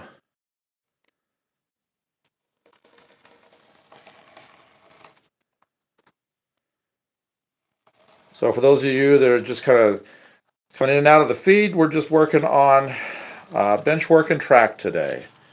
All right, so there is number 2. I need to keep those so they're together, each one so they're together, because otherwise the cuts won't be right. One more. Get one more here, and then I'll start doing the gluing. I use a really good glue from Hobbytown. As it says, what do you think of these MCLs and sound? They're so funny looking things that you have sound. Somebody asked what I thought about in-scale sound. Um, I'm not that fond of it, it's mostly due to the sound quality. I mean, it has nothing to do with. I mean, the programming and all the stuff that it can do is great, but um, when you have a speaker that small, it's hard to get that really great rumble. It just sounds very high pitched and tinny. So I don't really plan on having sound in. I may do like one, and if I can work it out, I may try to get like a bigger speaker and actually have it in a car trailing the engine to where sound will be offset just a little bit, but maybe I can get a little bit bigger of a speaker and do something that way. Try to get a little more rumble to it versus the high pitch. So even an HO, you can still have the same problem. So right now, I mean, until they can figure out a really good speaker that can reproduce that low rumble, I'm probably not going to mess with it at this stage. Okay, so what I got to do is I'm going to bring this camera back just a little bit here. I'm going to get that. I'm going to be coming and working in right in this area right here. And we're going to be doing, I'm going to get all of these set aside. And I'll just take them one at a time. And I'll set them up. I'm going to set them in their position they're going to be on this backside. So this is going to be the back track. This will be the middle track. You can't see this, but I'm lining these up behind the camera where they're going to be in order here. And this is going to be the front track. Okay. So what we do with this stuff, same kind of procedure, just a different material. Probably it would be better if I worked from the back forward. So let's put that back and we'll get this one. And I'll start back here and I'll follow my line. Let me see, am I going to be able to, oh yeah, we're all right. Okay. Let me get my glue. Professor Fun says he's looking to build 4 shades pulling short manifest freight. So he's looking to get 4 shades to push to a manifest freight. That'd be pretty cool. Like I said, in scale, I have not seen many of these shades. So when you find them, if you find it and it's in your budget, you can do it, get them, because they're hard to find. Okay, so we're going to put this right here. This is the glue I use. Oh, here, I'll hold this up. It's Foam Cure, Hobbytown. They just put their label on it. I don't know who the company is, but anyway. All right, so we're just going to start back here, and we're going to do a line all the way down to the end. Get it around the end, come back up here, do another line all the way down. And then I'm going to just do a little wiggle in the middle here just to have some extra. Okay, so get that. I'm going to get my paper towel ready because this stuff starts getting sticky and stringy when you do it. Okay, so we're going to take this piece, we're going to line it up on that this front line right here, and we're going to put it in. We're going to do the front line on each one of the curves. All right, I'm going to flip this over, and we're going to just start putting it right there. I may reposition the camera if this doesn't show too well with my arm in the way. I probably will before I do the next one. So I'm just letting the cork just kind of put itself down almost like that. I want to make sure that you get it to where the lines are, push it in.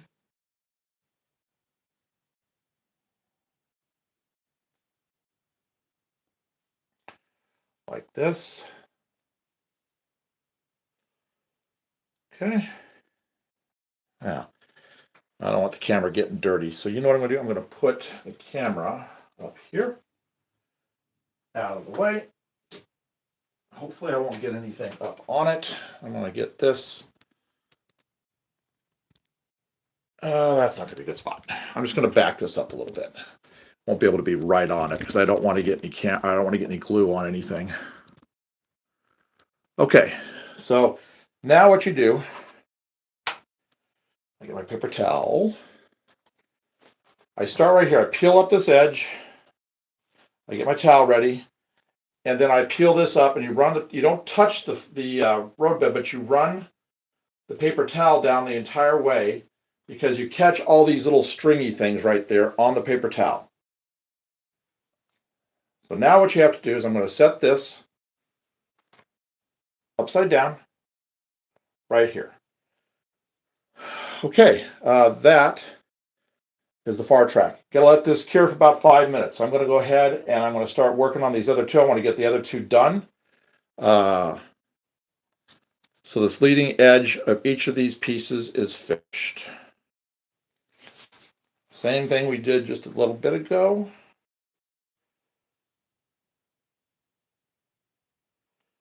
And the reason you also do this, that the thing with the paper towel is the stringy things will go everywhere, and it'll get all on your. If you have anything back behind, it's going to get all over it. So you just don't want to have that on there. All right, got to get the glue down in here. Getting kind of low on this. I'm going to have to get. Oh, I guess it helps. No, it's open. I'm going to have to get another bottle of this stuff.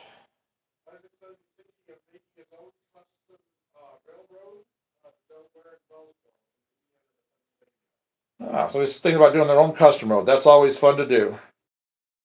My dad had a custom line. Darned if I can remember what it is now. New Mexico something or another.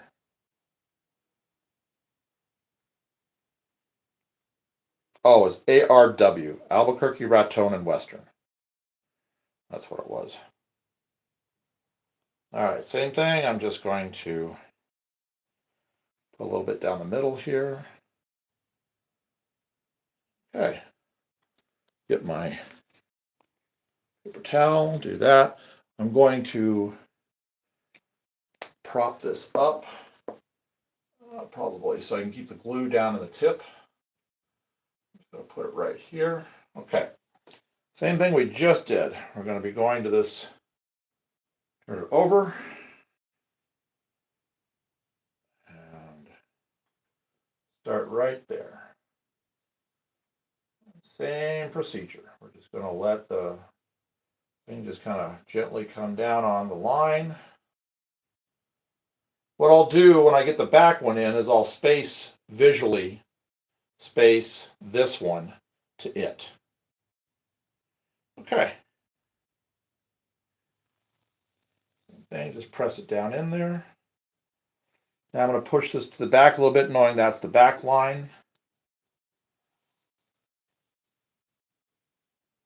Gently squeeze that down on there so we get good contact. Okay. So same thing, grab my paper towel.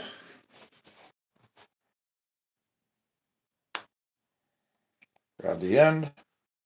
Here's what you can see. You can see all that sticky stuff. So we're trying to grab that so it doesn't go all over the layout, up onto the scenery and everything else. Okay. So there's that one. So we will put that. That's the inside track. I'll just remember I got to start on the outside back there when I start putting them down. Okay, last one. Same exact process as we've been doing.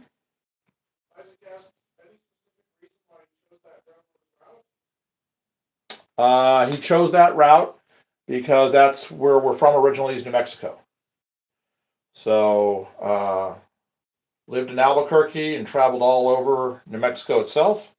So that's the reason we chose that. Raton is on the border of Mexico and Arizona, so that was like the western part of the run. And of course, just with the western part of it, it could go all the way out to California and stuff. So it's just that's where we were from originally.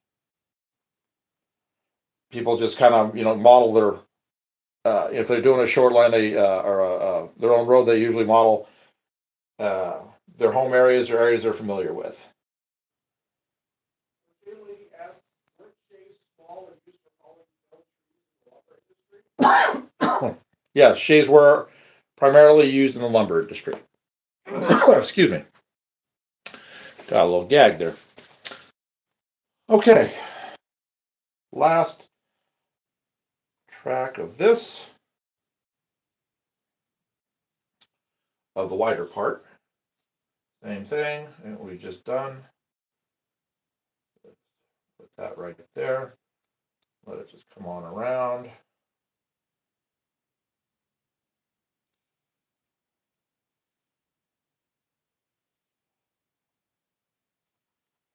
That came way beyond my drawn line, so I'm going to try to just line this up as best as possible so that when I do this down here, I've got it running parallel. Well, I guess what I could do is just check real quick if I can find my ruler. Where did I put my plastic ruler at? I was just using it. Well, I'll use this one. So from right here, that's kind of where the curve ends. We're going to go probably 4 1/4. And then we'll make everything kind of come off of that. We'll do 4 1/4 right here. We'll make the curve end about right there. And I'm going to make a mark right here at the 4 1/4 so I'll know where to go to.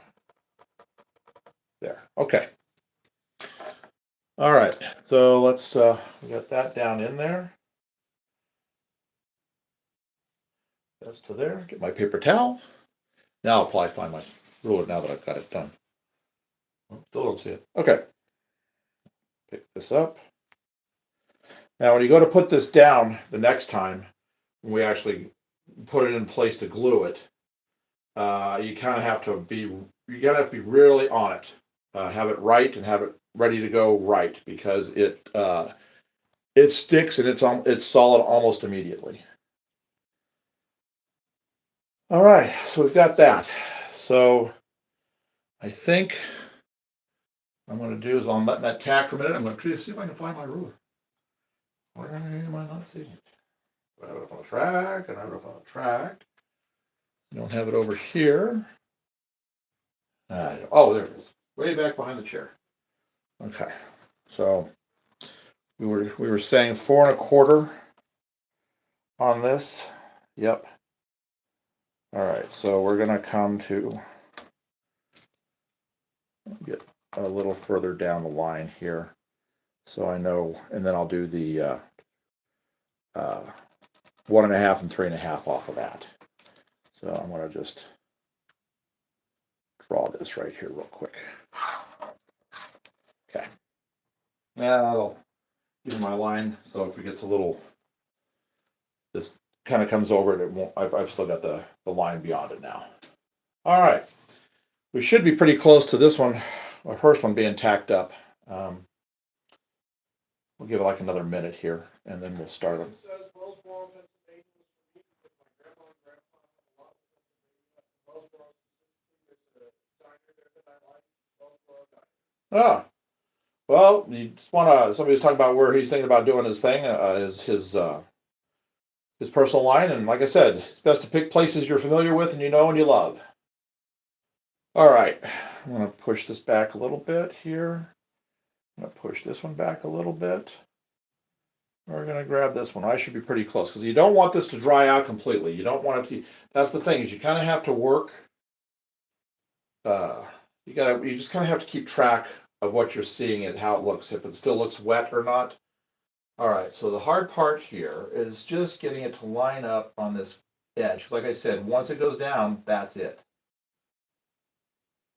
So you want to make sure you have that lined up the way you want it. All right, here we go.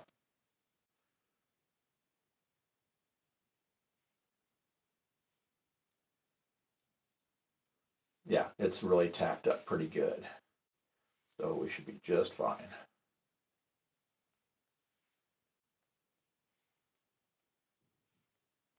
There we go. almost around the corner. There. Not bad. Get this stringy stuff off of there. That lined up really well with the old roadbed that was there. I'm going to have a good transition right there. Perfect.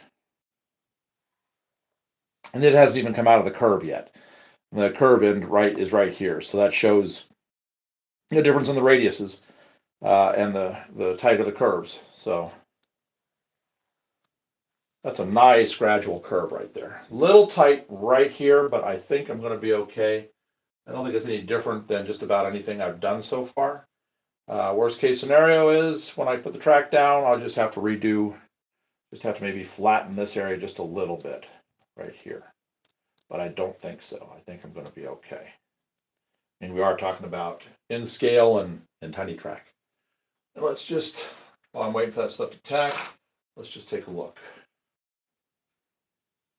Oh, no, that's fine. I should be okay with that. I do paint all my own track, the ties. You can see here, that's I used that's Americana acrylic paint, honey brown. I work with black track initially. We're probably going to do a day of just painting track because I've got a lot of track. I've got all this track I'm going to have to do now. All right. So, it says the diner was actually made out of a rail car. Ah, yeah, I see that a lot. There's a lot of places around. We used to travel across Iowa. We saw a bunch there. Ah. Okay, this piece should be tacked up enough now. We're just kind of working our way through as we were finishing one. We were starting the next, so we should be pretty good.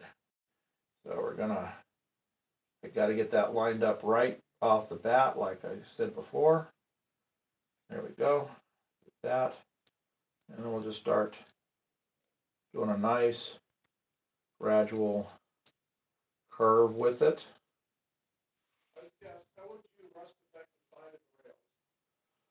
How would I rust affect the side of the rails? That I would do with a very thin brush and whatever color you want to use for rust. I mix up my rust color. I'll show you here in just a sec. Let's see here. Where's my, here. This is the colors I use for my rust. Right now I've got the brown on top. That's for doing the ties. This is my rust color, and I use 3 colors to get my rust. I use the honey brown. I can't remember the name of the other one. I'll dig around and see if I can find it. But I used 3 colors to mix up to get my rust. So what I would do is I would then take, after I did everything else on the rail, I would just take a really fine thin brush and I would run it down the side of the rail with that color. Okay, that's looking pretty good. Those are nice gradual sweeping curve. Let's see if I can check the radius here now that we're doing it, because I want that to tack up just a little bit more. Let's see, this is 13 right here. That's a 13-inch radius. For in scale, that should be pretty good.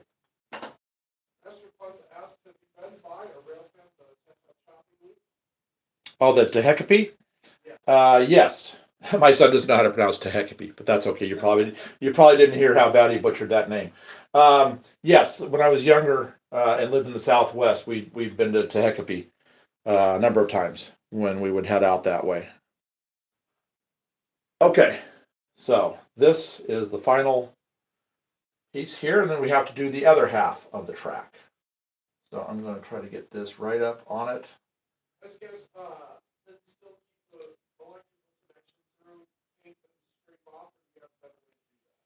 I just don't put like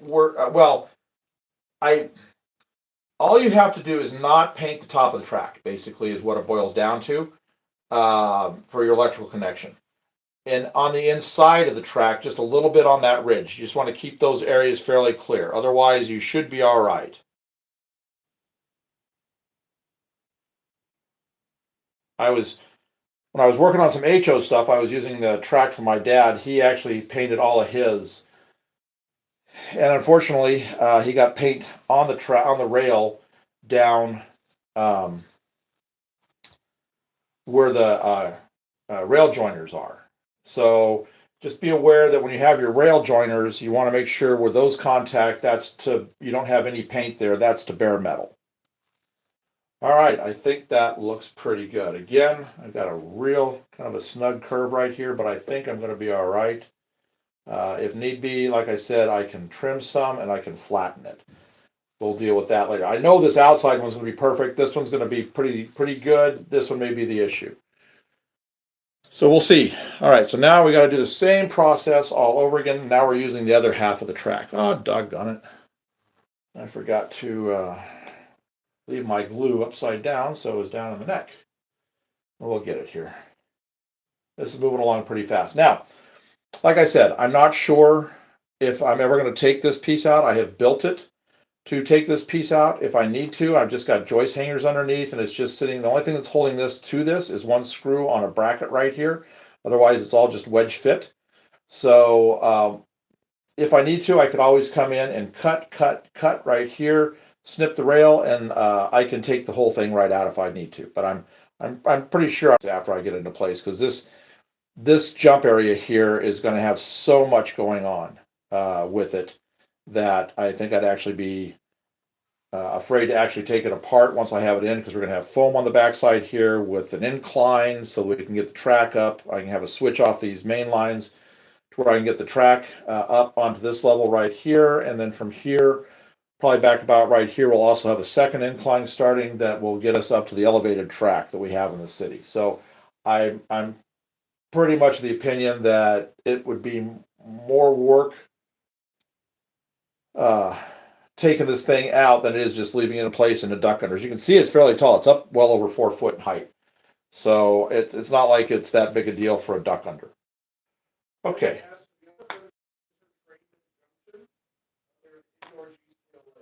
No, I haven't heard of that G scale layout.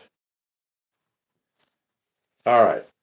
So I got to get the tip clean here. Let's get to doing this piece. All right, I grabbed the back piece, which is going to be this back piece back here. Same thing as before. We're going to do 2 lines. This time I don't have to do a center line because this is such a thin piece. It won't be that big a deal.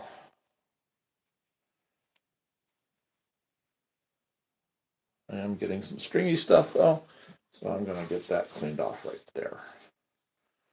And then we'll get back over here. It's like it feels like I have an air bubble in it right now. It's forcing glue out without me squeezing the tube, so I'm going to probably work that air bubble out after a little while here.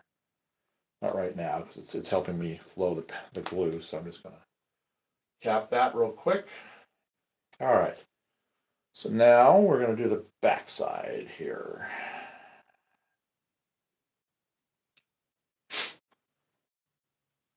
We'll see how I did as far as, oh yeah, that's fine. We're just going to put this in, get the glue onto both surfaces, and then we'll peel that off and let that tack just like we did the last. Yeah. What's the longest manifest freight that I've counted so far? Actually, it was when I was watching Virtual Rail. In person, about 140 cars. Virtual Rail, I saw one the other day that had middle DPU units in it, 4 of them. I'm thinking they actually took 2 trains and put them together, because that wound up being 280 cars. That was a pretty impressive train.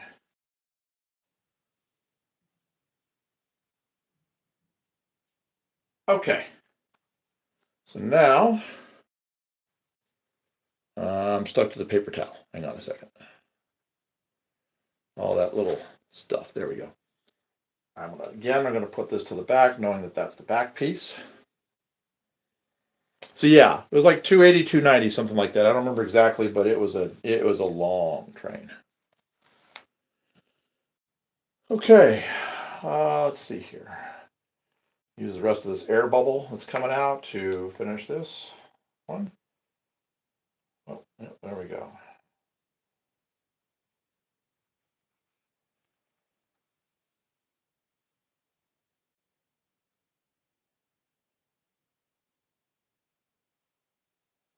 Just get my double bead down it. There we are. My paper towel. Get that off the end. Put this back up here. Okay, I'm getting a new paper towel because that one that I've been working with has gotten pretty sticky. Oh, it's all sticky, like jam. That was from an Eddie Izzard concert. Okay, now we're gonna put this down. These things are now I'm gonna be able to tell how my gapping is doing with this one right here next to the other one. Oh yeah, it's a nice even gap all the way. Yep, came out all right. Get that pushed down on there, get the glue in, get that right there. Okay. Cells ready. Okay.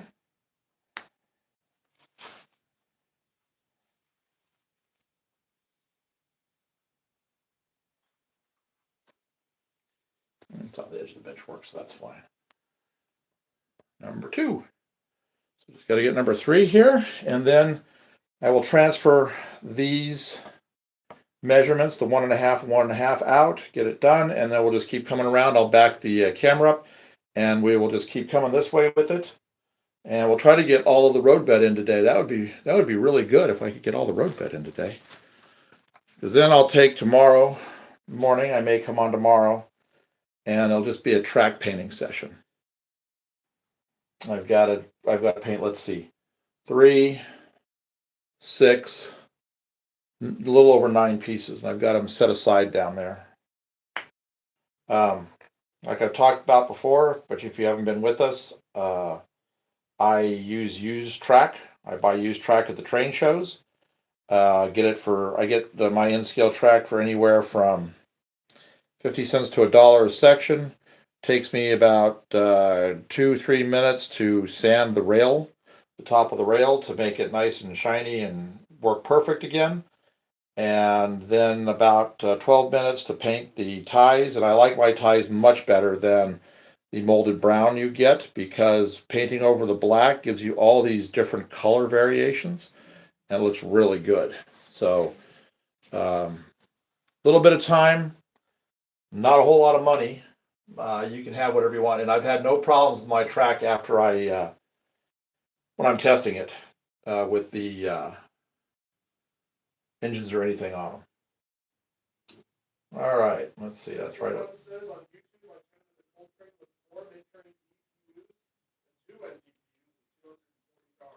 Yeah, that's about right. Like I said, I was sitting at about 280, 290 that I saw. Okay. Perfect. Yeah, again, like I said, it's going to be tight right here. I'm probably going to wind up having to adjust that, but it won't take much to adjust it. We'll see. Maybe, maybe not. Okay. By the time I get done pulling this one up and letting it tack, we're probably going to be getting pretty close to being able to do that. I'll get just a little bit of water here. Take a little drink of water. We'll be good to go. Again, I'm just going to take a paper towel and clean it as I'm going so I don't have all these little things all over the layout. There we go. And we'll set it right there. Perfect. All right. So those are ready. We're coming along. Like I said, I was really hoping for this to be down further, but I would have had to have backed that up quite a ways over here, and I wouldn't have gained more than probably an inch anyway. So what I'll do eventually is I'll put a switch right here, and I'll drop it down and maybe another one, and I'll have 2 staging tracks right here, right along the front. That would probably work out pretty good.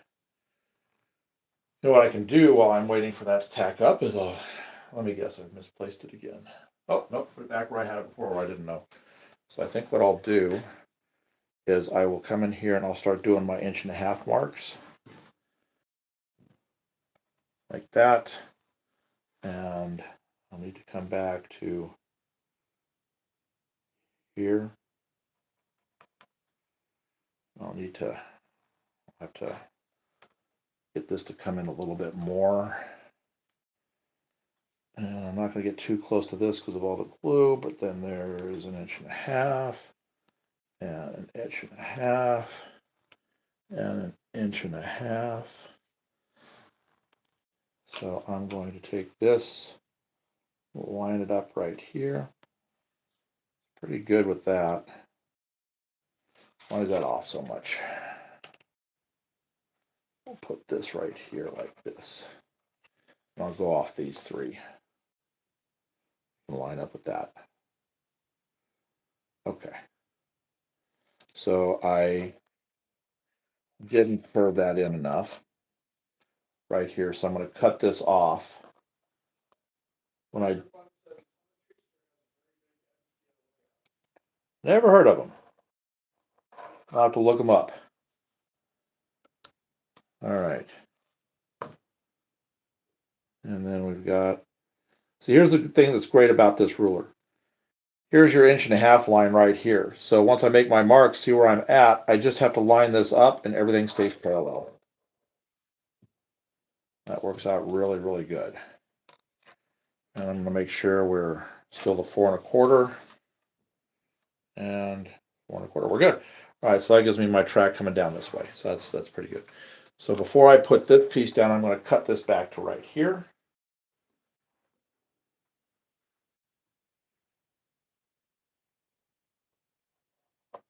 Remove it. And that way I can just bring that on around. I'll just, when I put this other piece down, it's almost right there anyway, so I should be okay with that. As it says, Fort Wayne Historical Society is starting to restore 3,001 New York Central Mall. Oh, that'll be cool. Somebody said they were restoring a New York Central piece. All right, so now I'm going to put this piece on the back right here.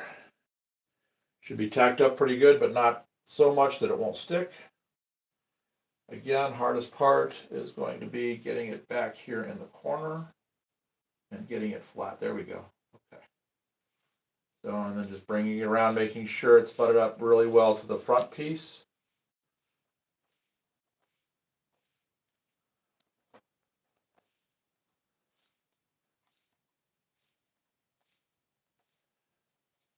There we go. I got a little wide right there, but ballast will hide all of that anyway. Okay. So we're definitely coming around the corner pretty good here. I'm going to try to get at least 1 main line's worth of track painted and in place so that I can at least get a main line running and start testing a bunch of cars that I have and engines that I have to make sure things are looking pretty good. I've got my 1 test engine here, and we'll be doing a test here just a little bit because I've got another area on the other side. I tested this morning the 1 area that I worked on late last night, and I'll test the other area here pretty soon. So here we go. We'll get this other piece in, and then we'll come around the corner with the 3rd and final.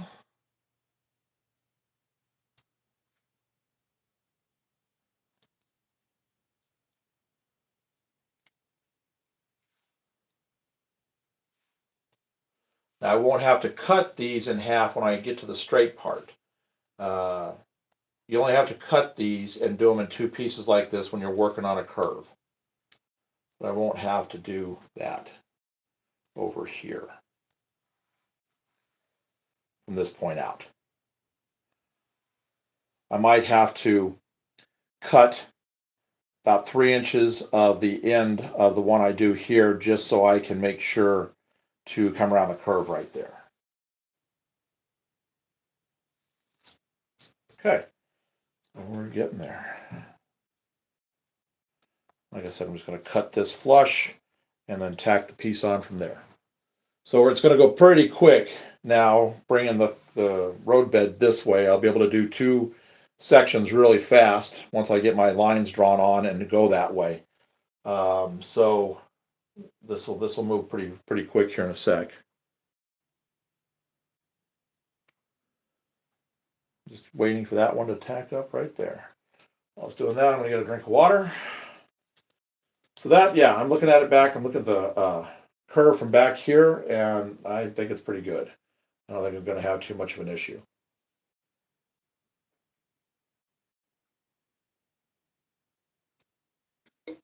Okay.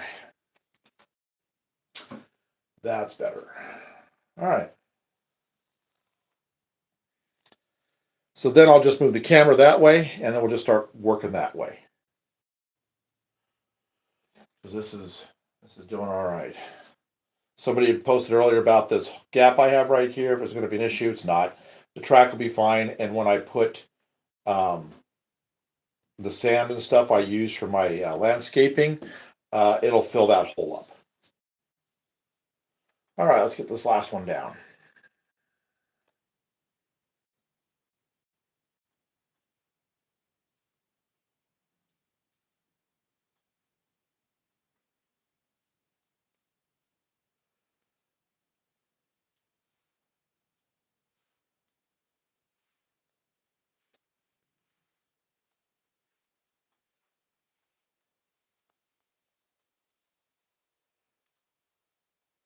All right.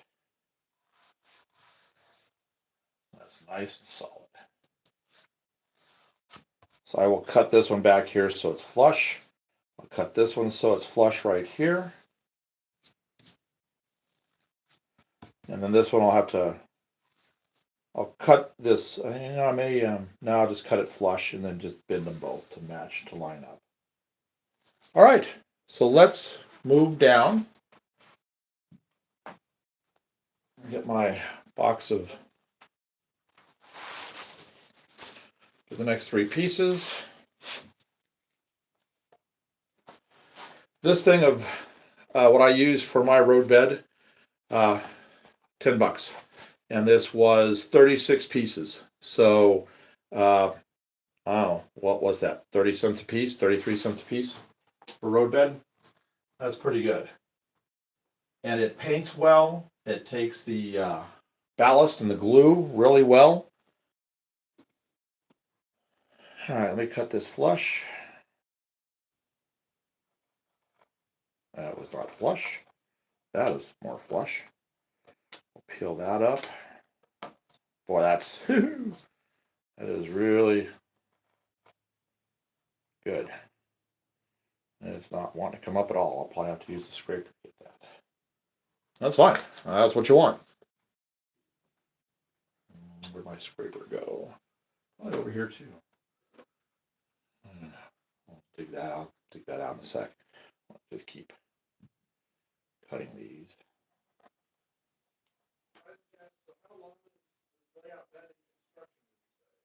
Somebody asked how long this layout has been in construction. 4 months, 5 months, something like that. I'll show it to you here in just a sec. We'll do a quick tour while we're waiting for stuff to finish setting. Well, when I move this back, I'll show it to you. When I move the camera back, I'll do a quick view of everything so you can see what we've got going on. Okay.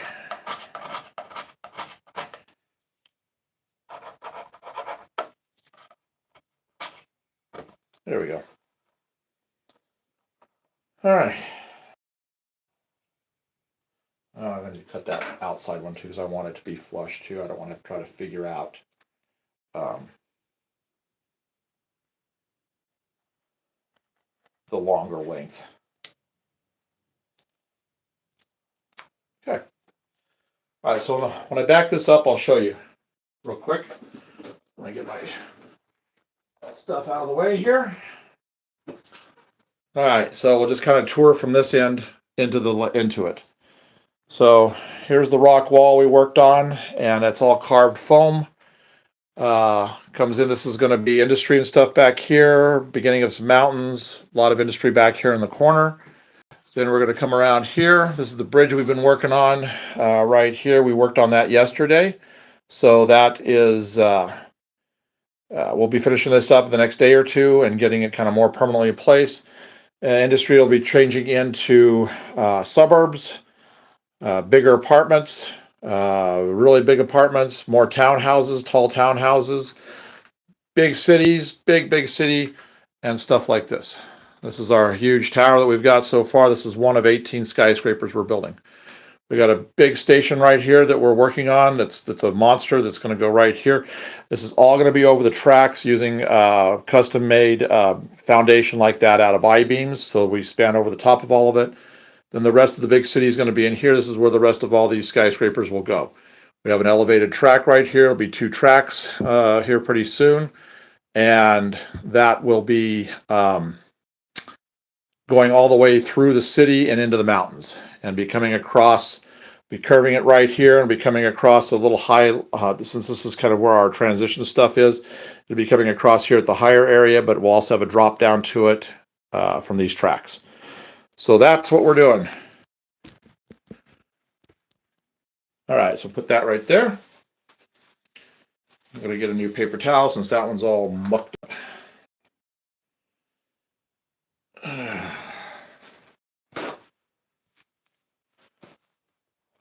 Like I said, you can see I was hoping to be closer to the edge down here than it wound up being, but that's just because of the curve and having to be over my work table right here. There's not a lot I can do about that. So we're just going to go ahead and work from this point out. So I know I'm going to have to curve this one just a little bit. I'm not sure. I might just cut the end of it so there's a little flexibility to it. I'll just I'll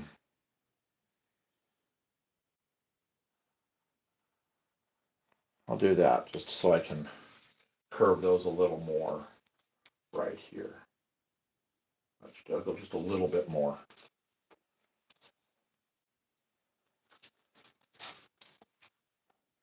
Should be all I have to cut for this. Okay, I just have to remember to use that one.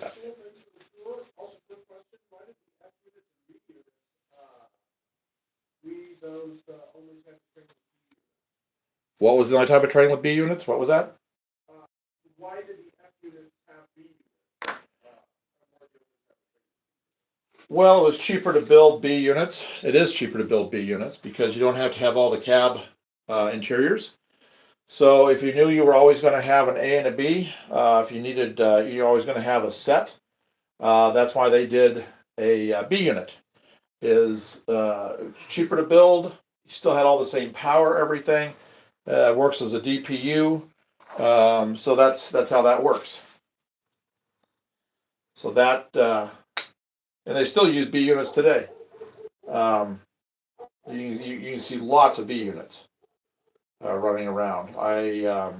They had GP60Bs. You've got a lot of Bs that were created in the 80s, even after the F units were done. Burlington Northern used them. Well, almost every road used them. So you can still see them around. Mostly the B units I see now are relegated to yard service, hooked up with an A cab unit of some sort, which is, that's pretty good use of something like that, in my opinion. Okay. Get my new paper towel. Oh no! Somebody said they only thought F units had B units.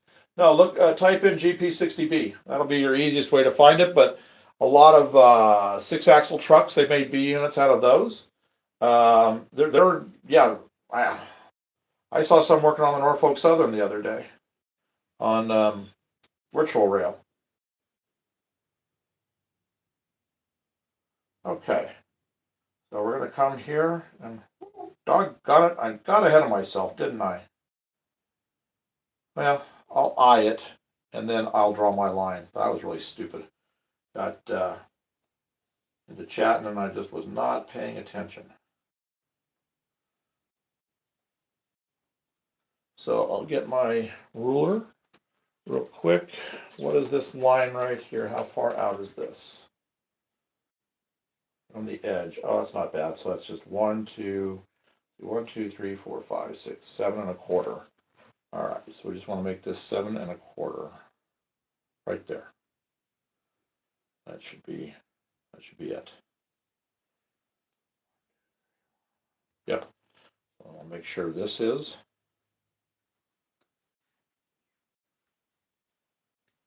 And this is. Okay. We got that fixed real quick. I'll go ahead and draw my line and make sure that I've got this right here. And then I'll just trace it.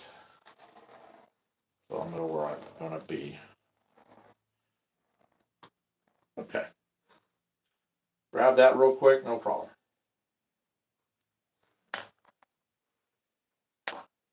So we're going to peel this up.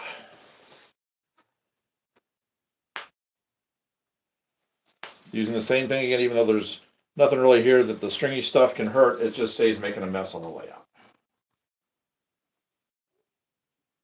All that. Flip that over. Get all that. All right, so now, before I start doing any others, let's get those lines drawn. That'd be a good idea. All right, so these are 4 1/4.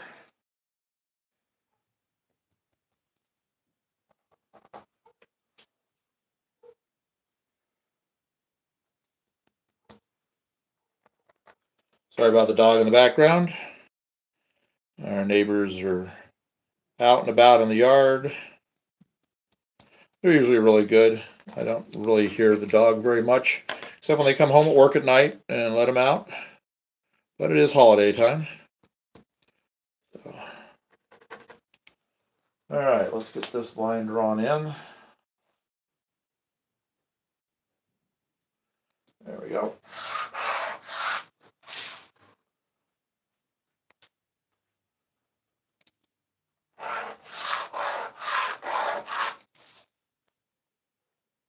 Now, don't let the optical illusion fool you with those lines I have where the screw lines are. That wood is at an angle underneath.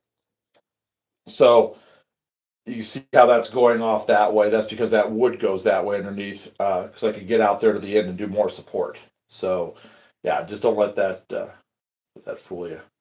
All right, so we're going to go 1.5 inches here and do this line.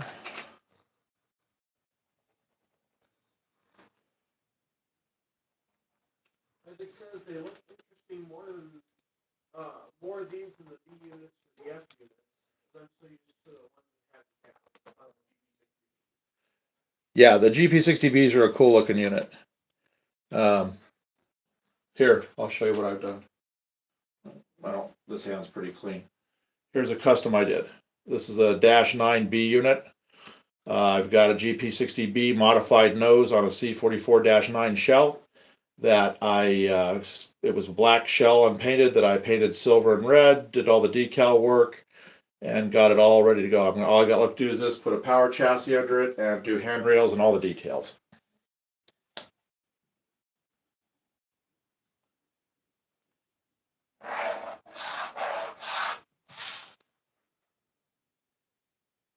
I love B units, as you can tell. And I've done probably about 20, 30 different classes of them. A lot of made up fantasy stuff.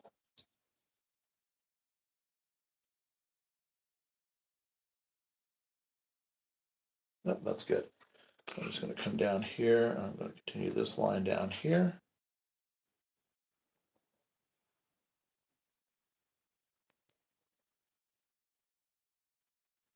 There we go. And we'll put a line right there. So we'll just get right to that line.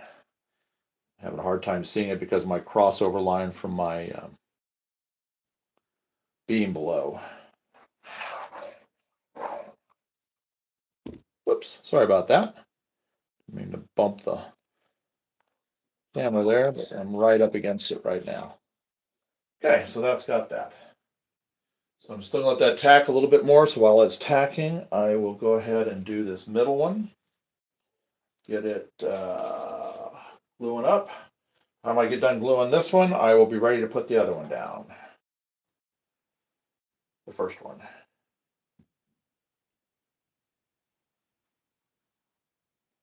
So we're moving pretty good on this.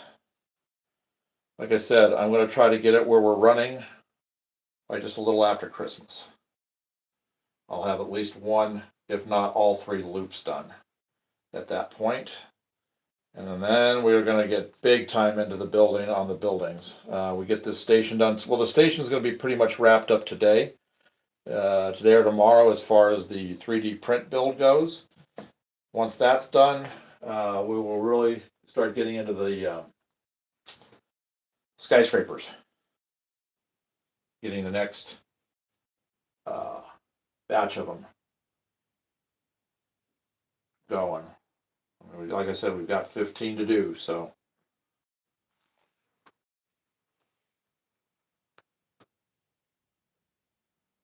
There we go.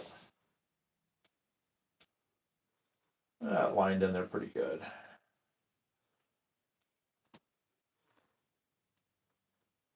Okay, paper towel.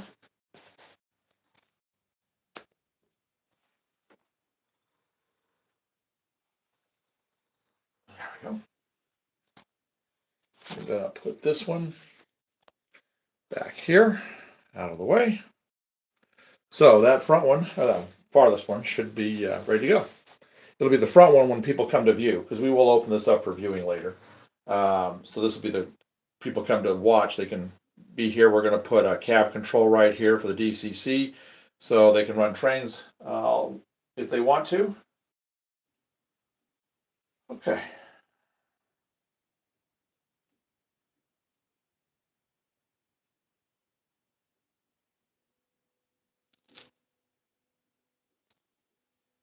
I can hear the 3D printer firing up. My son's been working on getting the roof panels set to go for the station.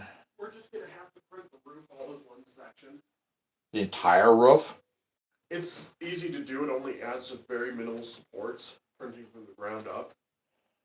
How am I going to sand it then? It's hollow. It's just like this. It's got an outline of it. Just at an angle, then it has two top tower pieces and then another. Well, no, what I'm getting at is how do I set that flat to sand it with my hand sander? I don't know if you can. Well, you're going to have to figure that out because that's what I've got to be able to do.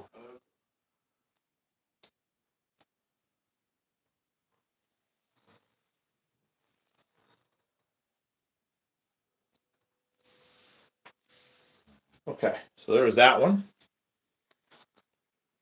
So then I'll get this one going. Where's this going to go? Okay, it's not even up to the camera yet. So I'll get this one going, and then I'll set it back where the other one was. Oh, well, there's little stringy things everywhere. It says you might try to make a unit himself, but I like working with my hands model. Yeah, so he says he might try making a B unit himself. They're not hard.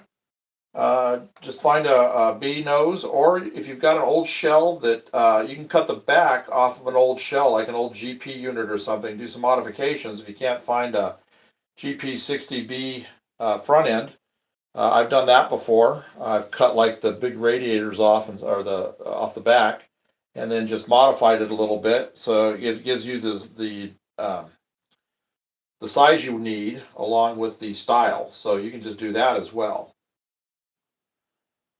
So if you got an old shell and do that, you can just strip the paint or sand the paint off, whatever, and get it lined up, make your cuts. It's just a little more difficult than doing the old cab. It's hard to find those old GP60B rail power products made them, those B noses, and you used to be able to buy them. The nose itself by itself. Now you kind of have to just, if you can find a B unit, you just buy the B unit and take what you need out of it for the unit you're converting. Need to just trim this down just a little bit right there, just to get that to flow better together. Okay.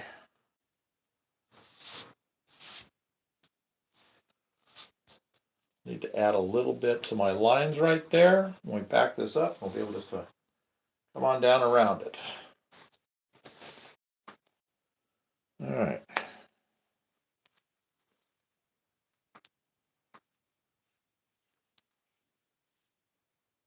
This right here. Good. You know, they made somebody asked if a GP40 had its own B unit. I can't remember all the classes they made B units out of, but they made B units out of a lot of different engines. Wouldn't surprise me if there wasn't a GP40B out there somewhere.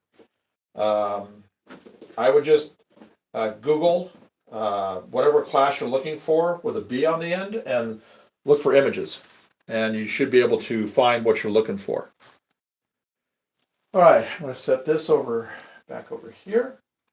And I'm going to start coming down this way here. So we're going to, while I'm waiting for this stuff to tack, I'm going to continue my lines down this way.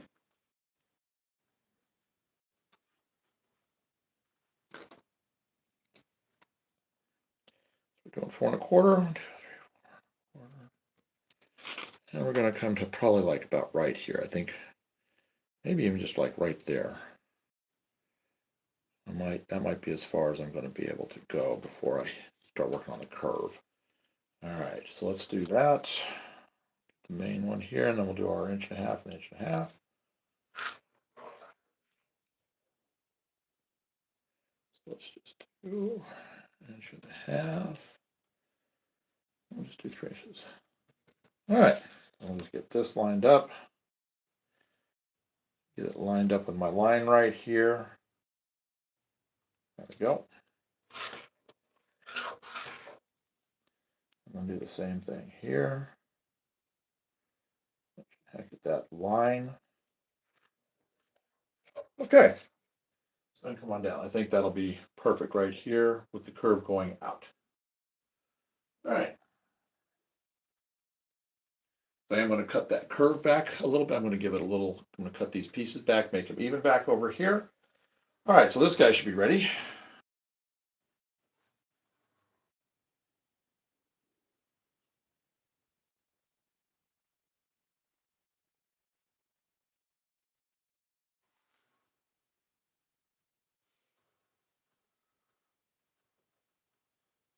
Good.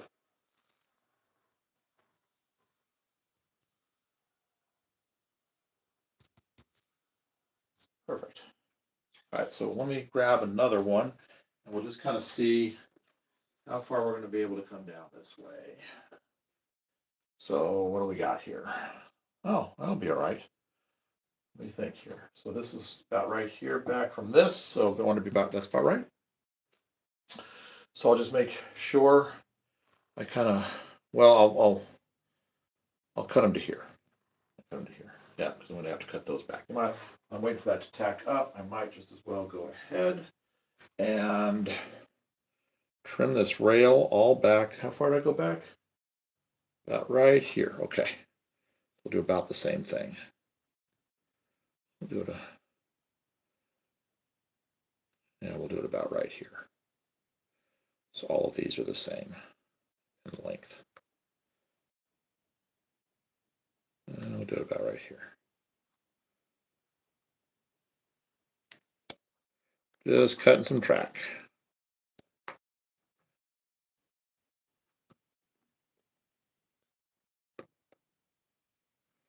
I'll have to scrape all this up because we're going to be coming around the corner here pretty quick. All right, so I need tools here. I need to get my,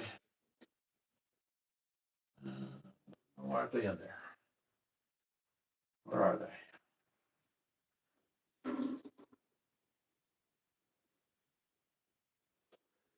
Figures. Look at my other needle nose. And try to find my original ones. I need to pull these nails out because I got some track that has to come out that's longer.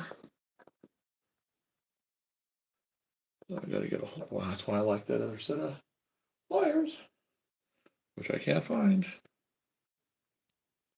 There we go. Now I can get on it. Maybe not. Okay. Where are you? I put my tools up and then I can't find it.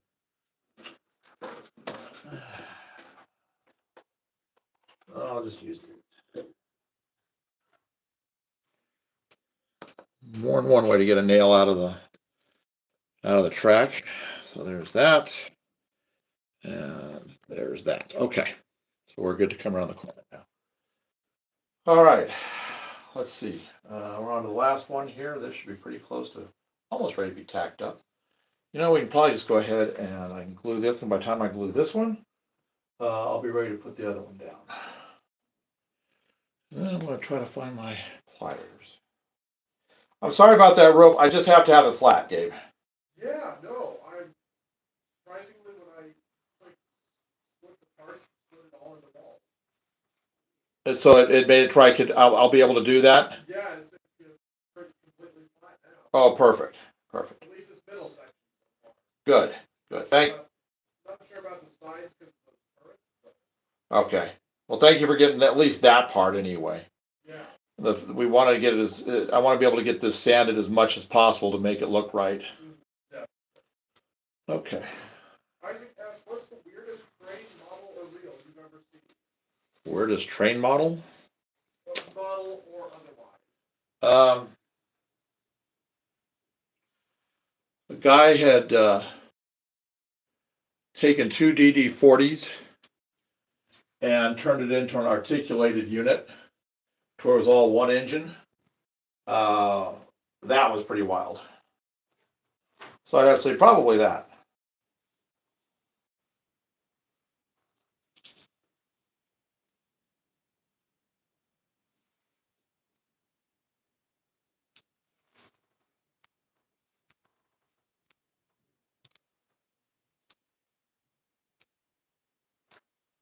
All right. There's that. So I'll let that sit for a sec while I put this one down.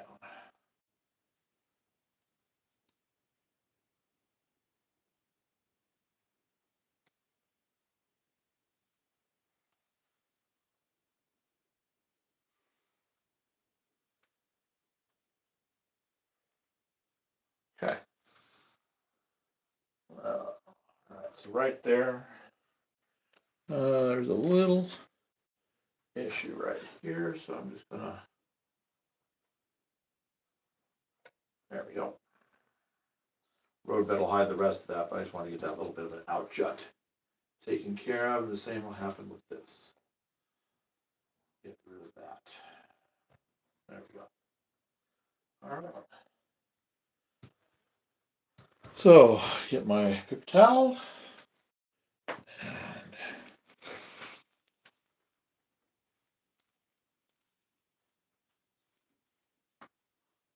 we go.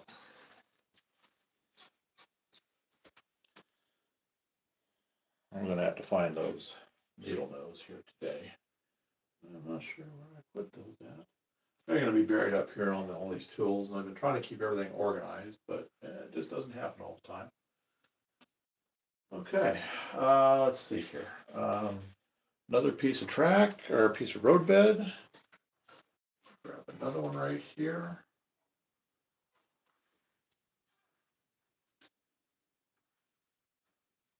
Really surprised it isn't on my table. Usually that's where this stuff goes. Okay, we're gonna go ahead. I can see right now. I'm probably gonna have to cut that, but I'll cut it at the end once I get this curve figured out. We're gonna do the same thing here that we did on the other side as far as the curve goes. I'll have to just eye it, get a good curve in it on it.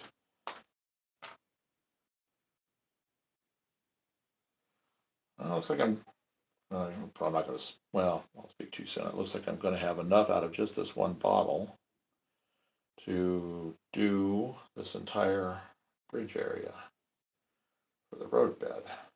Not 100% sure yet, but probably pretty close.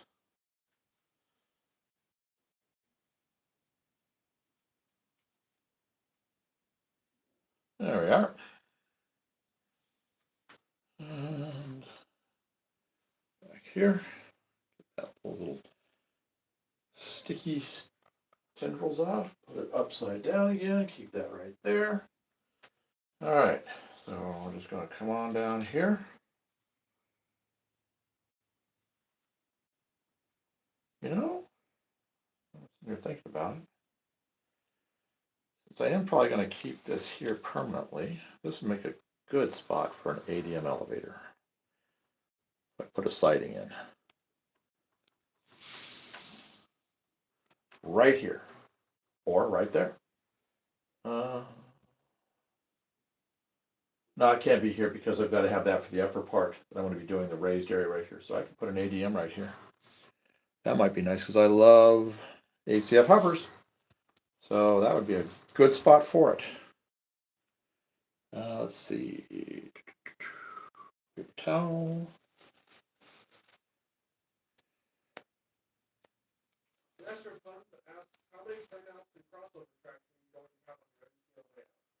Somebody asked how many crossovers and turnouts we're going to have. Boy, that's that I don't know. I'll just kind of cut them in and put them in place as I need them. So I'm not exactly sure at this point. I've bought about 15, 20 already. I've got them set aside. I know I'm going to have some right here, obviously. I'm going to have some right back in this area over here so that I can switch and get into the track that's going to be the climb that's going to go up over here. So there's going to be some switches there.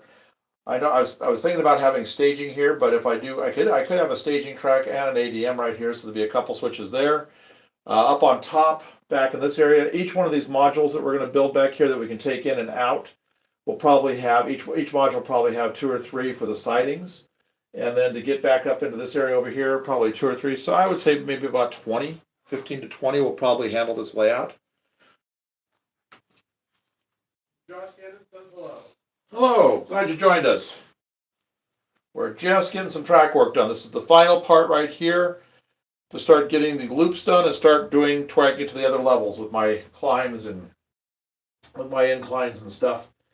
So we're finally getting to that stage. So this is the boring stuff, but unfortunately that's how it is with any layout. You've got days like this.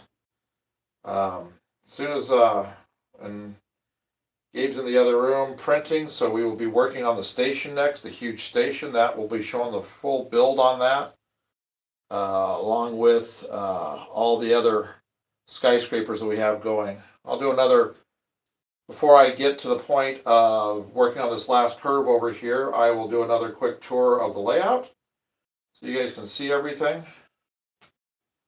Uh-oh, I spoke to someone. Josh says that'll be cool. Oh, thank you. Come on, you can just get this last piece. I got a little bit of glue in another bottle, and I've got it turned upside down.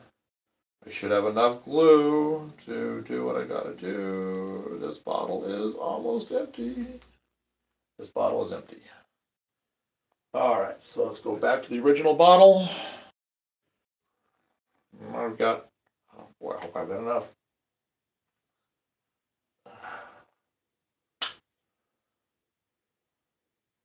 I know I have for this piece, but it's just gonna be whether I have enough for the curve.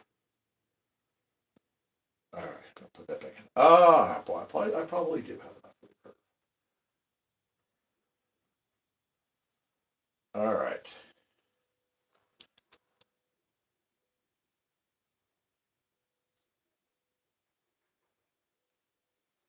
Dan asks, do you buy used switches or do you buy used ones and use electric ones or manual? I use electric switches. Wants to know if I buy new or used. Almost all the track, everything I do, I buy used and recondition it. It's just a lot cheaper and a lot easier on the budget. It's not a lot easier versus buying just new and putting it down on. But all the track I've done, I'll show you here in just a sec. Uh-oh. Which one did I do first? Did I do that one first? That's got to be the one that I'm going to be putting on first. I buy used track, in-scale track. I can buy used at train shows for about 50 cents to 80 cents a section. Then I spend about 2 or 3 minutes getting with 600 grit sandpaper, getting all of the top of the rail completely smooth and cleaned. Then after that, I go in and I paint all the ties. I get black track, and I'll show you here in a sec why I do that, because it gives you great shadows and stuff when you paint it.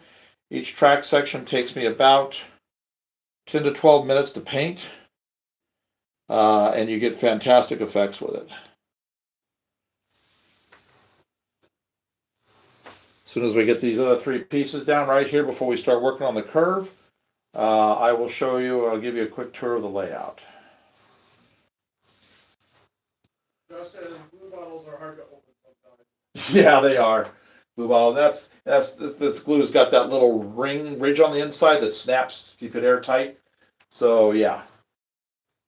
This was where is it? This was a disaster. I got one glue here that I really learned a lot of hard lessons on. Oh, here it is. This is what became of my PLA glue one. Not realizing how strong this stuff was, I would just throw the cap back on it, and I wound up to the point where I was having to use my wrench, my pliers, to pull it off. So now my new bottle here, after every use, I make sure I take a paper towel and I run it around it, and I actually run the paper towel into the threads out the top. And I haven't had an issue since on that. So yes, glue can be quite challenging. All right, so we just have this piece to go, this piece to go. Just got to let it air. Well, while we're doing that, I guess we could just go ahead and do a quick tour of everything here. So let me get some stuff here. Okay. So what we've been working on is this bridge across right here from this side of the layout to that side of the layout. Our HO1 down here is up there propped against the wall, and that's what on the HO comes right from here to here. So we have HO down below and scale up above. So we are in the midst of putting this triple main line down. There's where it starts to get into the scenery and stuff. Here's the ties and everything that I've painted and done the, see if I can get it zoomed in here. You can see the black coming through from the original black on that. It gives you all these nice varying colors. And then this is all rock wall that I carved out of that block of foam back there that we have painted and weathered. Come around, and we're starting to work on the ballasting. I figure I'm going to have about 20 hours of ballasting to finish up. Here's the overpass that we have coming off. Going to be a rail fan area right here, fence for the track, a lot of people parking right here. This is going to start going into the city. We're going to have industry up here on this area, and this is going to start going into the city.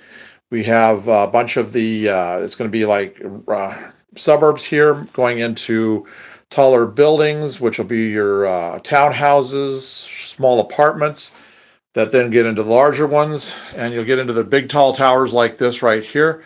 This one is standing about 32 inches tall, it's 40 floors. We're going to have the station we're printing. These two will be sitting over the track right here with, we're going to make up a foundation like that out of I-beams to cover this whole thing. This will be sitting about right here. The station will be sitting about right here. And underneath, you'll be able to see the stairs and elevators that come down for the loading area right here. And then the rest of the big city will be back here.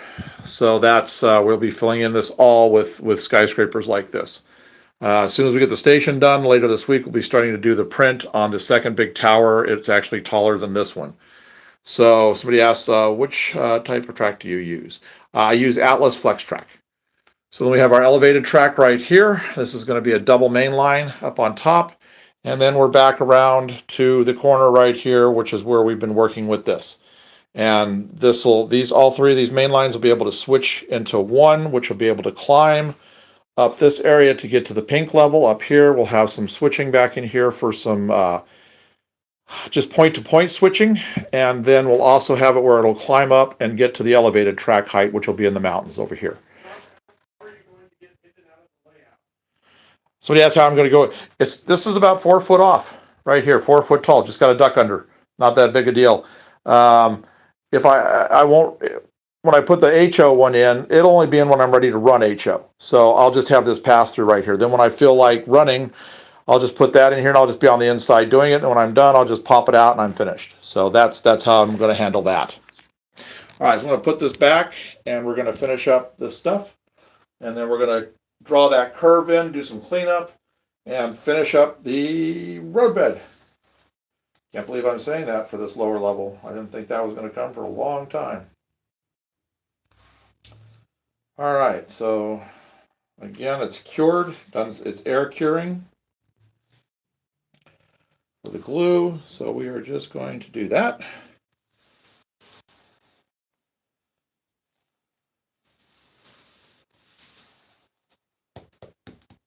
Okay.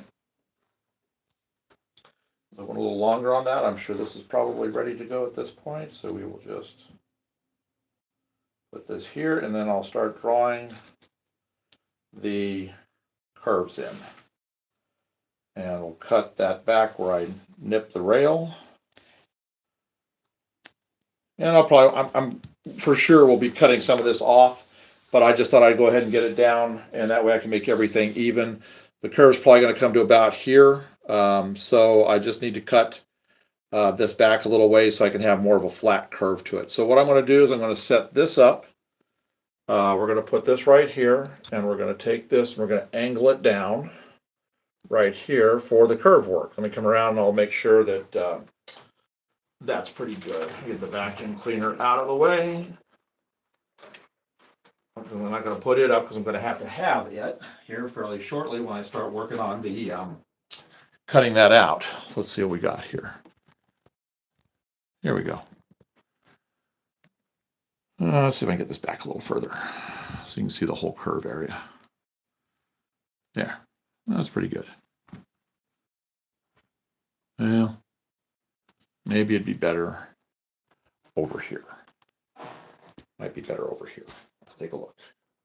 Oh, it's going to be better over here. So I will, there, that'll work. Okay. I couldn't get the camera back far enough so we could look straight down on it. Which track types do I, oh, that's a pole, sorry. Okay, I'm going to get the vacuum. Oops. Going to push it under right here so I can get to that when I cut that out. And we're going to do that. We're going to get that just back and be done with it. So there's my X-Acto.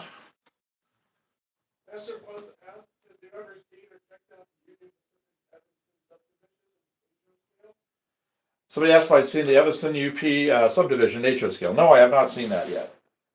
So probably you can see it on, I'm sure there's probably YouTube videos up about it. Okay, so what I'm going to do now is I'm going to cut this back to here, back flush with the track, and then I'll scrape this out, vacuum this up, and then I'll draw my curve in. We will just cut that, and we'll just cut that right there. I'm probably going to, yeah, that'll be all right. So we'll get the putty knife right here. I'm going to get, where's my trash bag?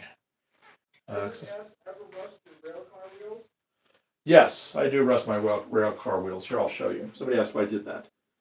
Here's a full-on thing I've done.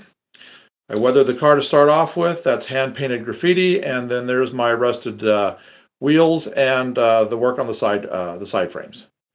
So yes, I do all that. That was HO, by the way. All right. Oh, is this my trash bag? Here's my trash bag. Okay. So we're just gonna get this like this. We're gonna get this all scraped back.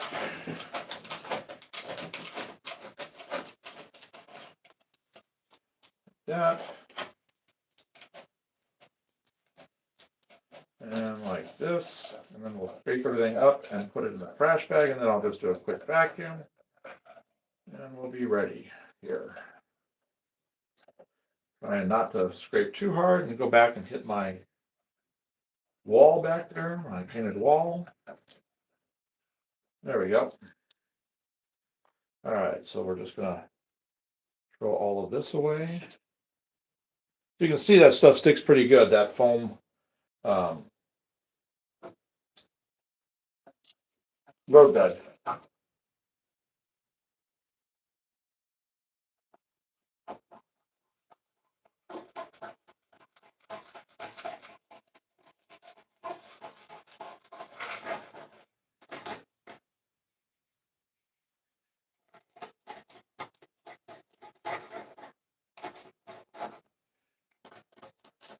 All right.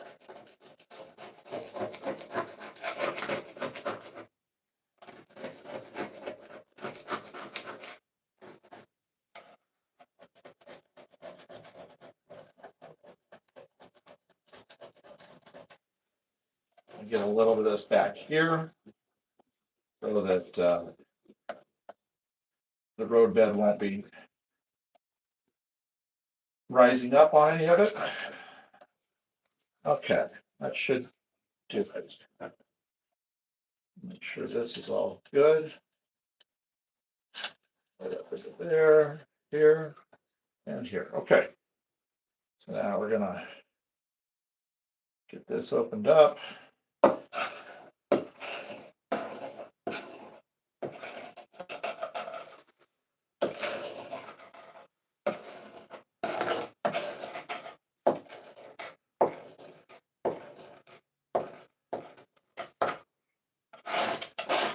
Here I've got it all. Put in the glue.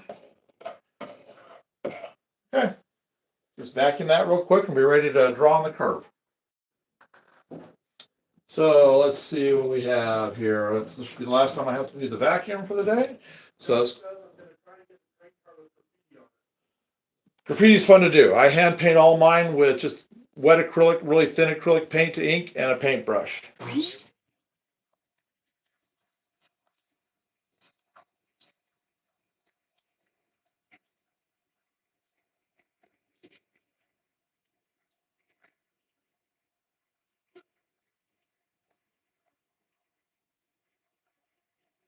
Okay. That should be it for the vacuum for today. Push it up and out of the way. Not have to mess with it. So I'll start with this one and I'll cut my curve in on this one all the way back to here. I'll kind of just eye it and then I'll check it with my tape measure. And I can see right now I'm going to have to, it's going to kind of come like this, like this, like this, like this, and I'll have to come about right here.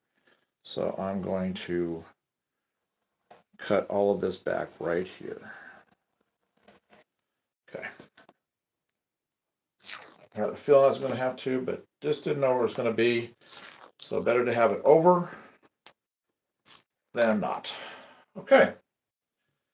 I'm going to get my pen. Find my pen. Yeah, I've done a, let me see here. This is my favorite I did. This is a Walther's Air Slide Hopper. That's hand painted with acrylics and just a very fine paintbrush to get the flow going in all the fade areas. And then weathered on top, that's all again just done with a paintbrush and acrylic. And then of course the wheels and the side frames and everything all the way underneath, all that. So I've done probably a good 30, 40 cars so far with more to come. So there'll still be more coming. All right, here's my pen. G, right there. And I was looking for it. That's pretty pathetic. Okay, so I'm going to draw. I got to get the ink working. There we go. All right, so I got to get the curve to come all the way. I'm going to probably come to about right here because I don't want to cut this too close. So I'm probably going to come to right here. So we're just going to take this.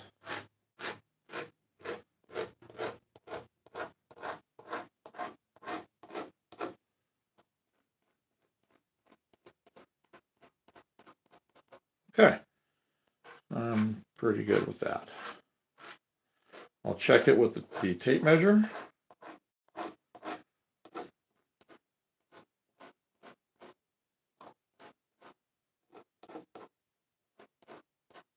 Okay. If you're wondering, how I can freehand that, I've talked about this in the past. I do mechanical drawing. So that's some of the drawings I've done. That's a Bayer Garrett from South Africa and the Yellowstone Duluth Masabian Iron Range. That was all done with graphite pencil. All right, so I'm going to check it with my tape measure just to see how close I came for a radius that I wanted. Let's see, we're going to go to a 12-inch. It'll be about right here, 12, 13. We'll line up right here off the. All right, back it up. All right, I need to go just a little flatter right there. I can see that. Thank you. Yes, that's what I go for on the graffiti and everything. And I will do prototype stuff too. I've actually taken a car. I did a couple of BNSFs that I took the numbers off. The HO car matched the numbers to the car and did the exact graffiti that was on the car and the level of weathering. And it came out really nice. I've actually sold those. I think I've got one left somewhere. I don't know where it is. But yeah, we've got, I've done that. That's been fun to do. Okay, I think that curve's pretty flat coming in here, not too hard. Right back to here. Okay, so all I got to do now is get my thing here, and we just start marking the 1.5-inch marks so I can get this to match perfectly all the way around.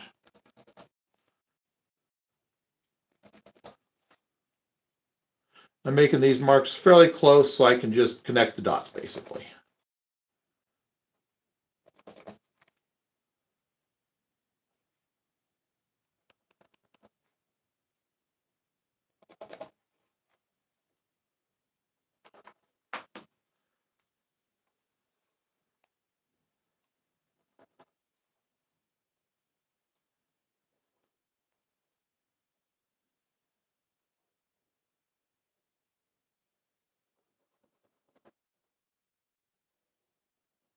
Okay, that'll be my end point right there. Okay, so get that drawn in.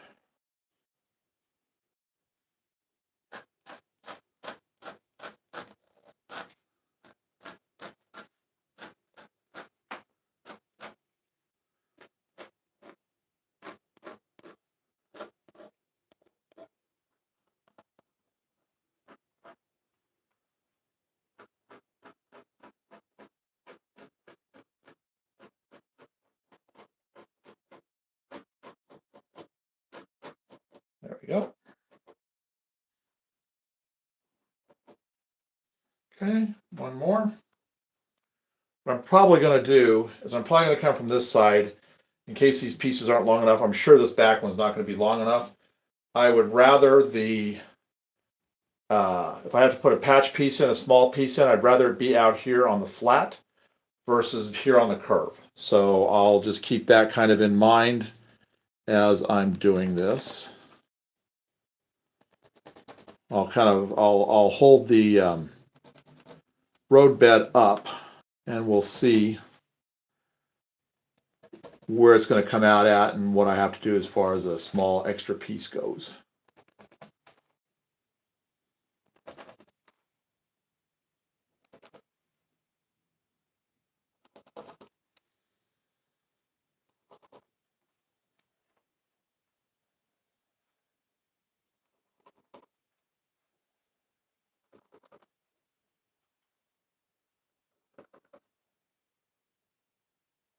Okay.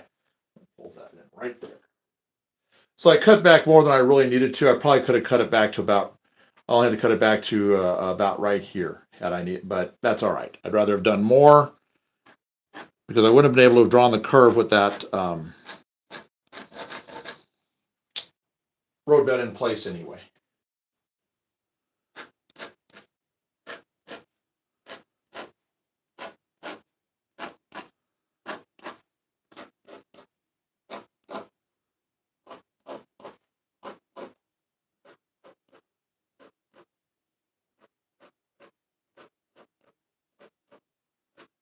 Okay.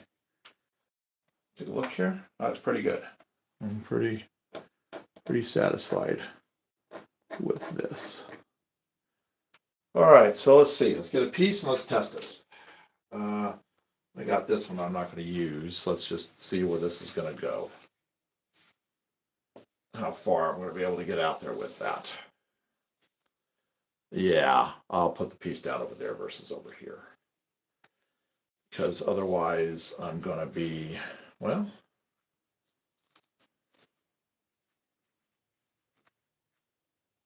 I'll be less on a curve doing it over here.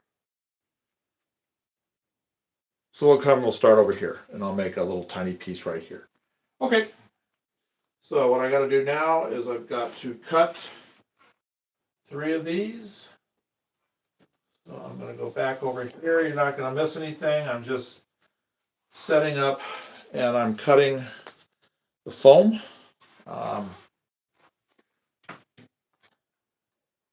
Let's just take a sec and then we'll be back to doing it. Let's see here. I'll be here for a little while, so come back whenever you feel like it. Because once we get done with this, I'm probably going to paint it. Get the road bed all painted.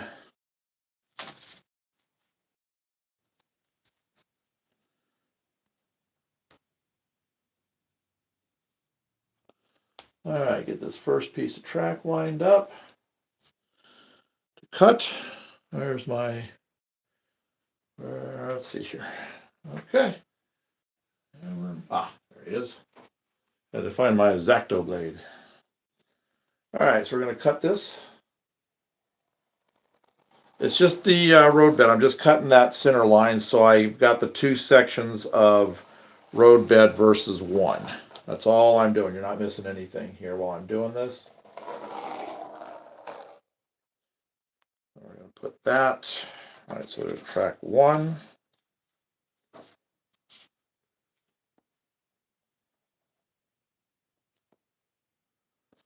Okay. Now we'll get track 2, and then my razor blade's already going dull. Amazing how fast this stuff will dull it, the foam. But it is what it is. That's what I have packages up for.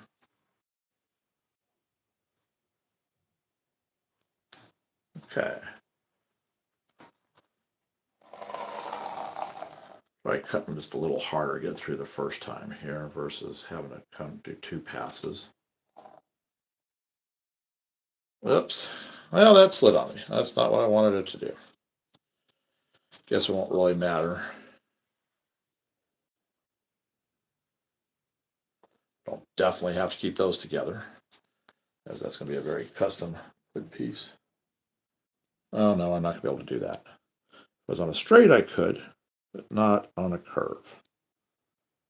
Okay, so we're going to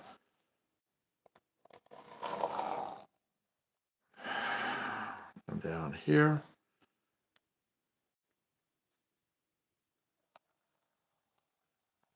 Like that. There we go. All right, so we're going to get rid of that second one. I'll use it for a straight stretch somewhere.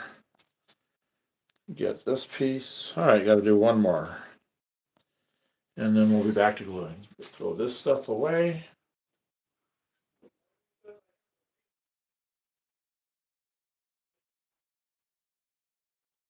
Oh, yeah, laser printer It was pretty good for decals. I had an Alps printer when I was doing my own. Did pretty good. I haven't done that in a long time though.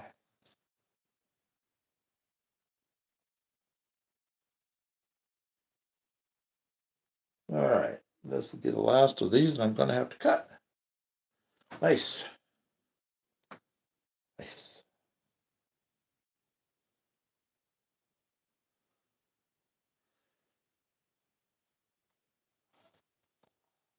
All right.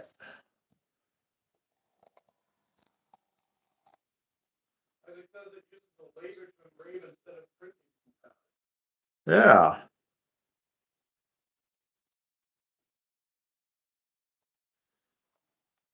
Okay, so I got all three pieces I need now. So we'll start with that far piece and work my way towards me again.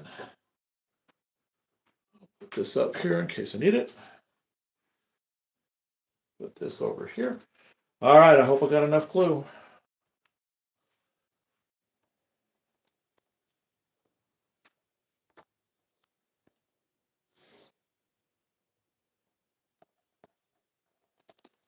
All right. I'm going to move this back so I've got a little bit of a work area here. That's fine.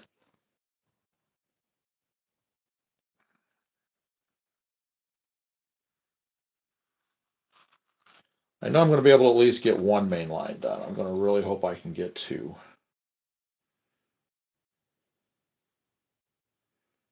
But we'll see.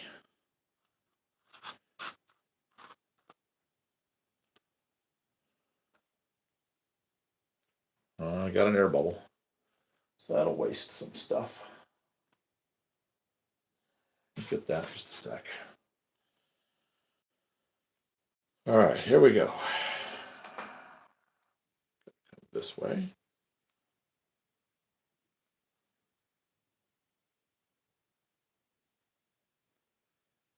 And just around the corner. Sorry if my hand's in the way. The camera the other way just was not working. And this way, when I'm not actually got my hand here, you'll be able to see things a lot better.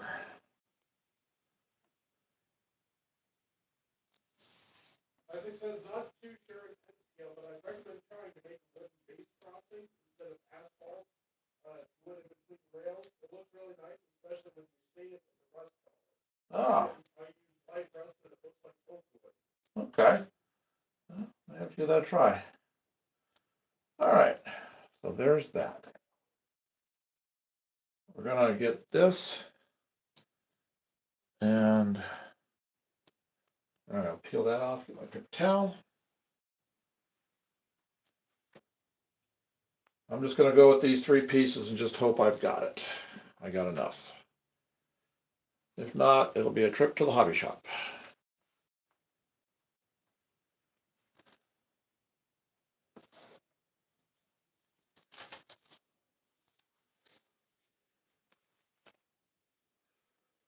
Not today, probably tomorrow, but not today.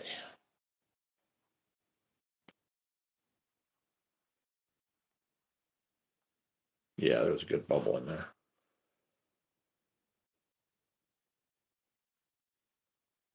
I'm still seeing a decent amount of glue up in the bottle itself, not all the way down the neck, so maybe, just maybe, at least get one in.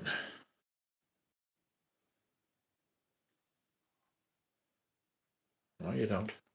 Not going to waste you. Yeah, there's still a decent amount up in the thing, so I'm going to at least be able to get. I think what I'm going to do, as soon as I get this one on, I will get the back piece put on, just to make sure I can get that outside main finished. Maybe that's what I'll do with both of these, so at least I can have two for sure.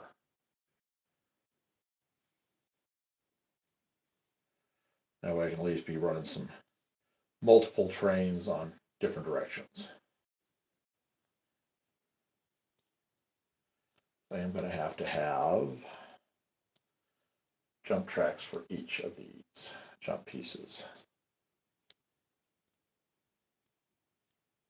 Okay. Give that a try. Let's get the paper towel. Where did I put it? Oh, up here.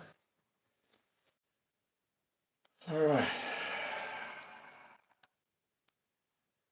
So I'm going to get something to drink while I'm waiting for this first one to tack, because I want to go ahead and make sure I can finish 2 tracks with the glue I've got. So, all right, so I'll grab something to drink here while I'm waiting for that to do what it's supposed to do. I have not sat down this entire time, so I'm going to have it sit right here on the stool. So, this is coming along quite a ways today so far. We've almost got all the road bed down for 2 full mainline loops. I'll deal with the switches later and where we're going to have things. So, yeah, I'm trying to look here and see where it's going to be the best place to start putting some switches in. I may have to get a curve switch and put it on that outside of that curve right there, or just like right there. We'll see. We'll see. I'm not sure I'm going to handle that yet, but I'll get there. I guess worst case scenario is I could put a switch right here and then swing wide with a straight track right there. That'd be like worst case scenario.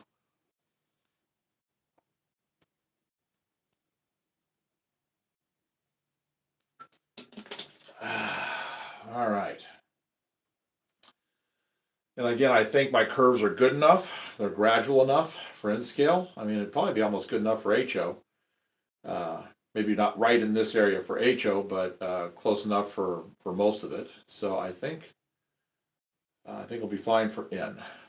So, like I said, I'll get these 2 pieces on, then I'll get their outside pieces, and then I'm going to go ahead and do the little jump pieces that have to go right here, so that I know I've got 2 done with the glue that I've got, and that way then I'll get the 3rd one in if I have enough. But at least I know I've got enough to go right there, and I'm pretty sure I have enough for both of those main lines.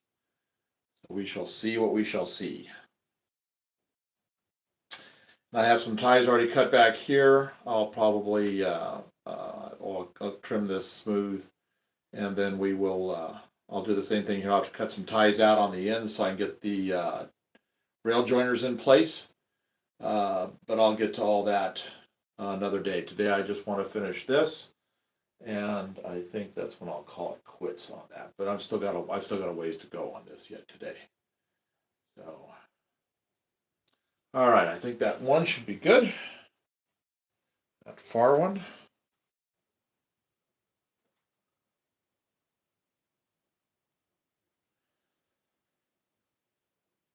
Okay. There we go. Oh yeah, it's definitely tacking up pretty good. So we're gonna want to move with this. Crochet lady asks, can you use scrap road that you throw away for short gaps, or does it have too much glue on it? There's too much glue on it. You pretty much have to get started all over again. When I try to reuse as much as I can, even though it's a short section that's going to be there. There's I'll go with fresh piece, but it's not that big a deal. I mean, I do have scrap from pieces that I've cut that I haven't glued down yet. So if I've got one of those laying around, I'll use that. There we go. Isaac says, I thought of an interesting way that may or may not work. Way to lay clothes, hot snow on the layout. We put snow powder on the tracks and then let a locomotive put the power through it and glue it down where it lays. You might have a hard time with your pickup of electric if you do that. You can try it, but that may be an issue. All right, let's see what we got here.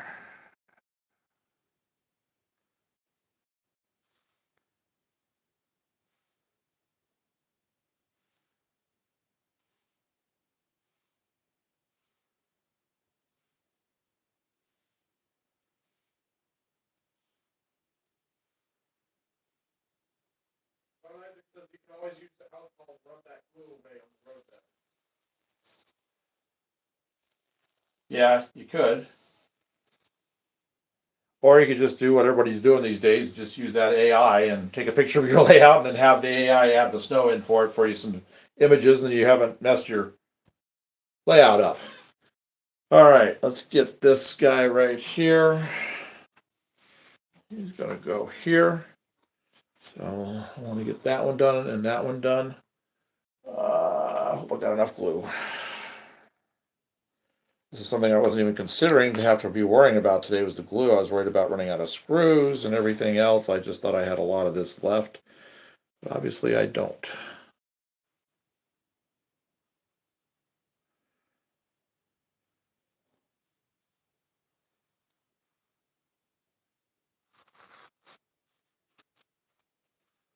Okay.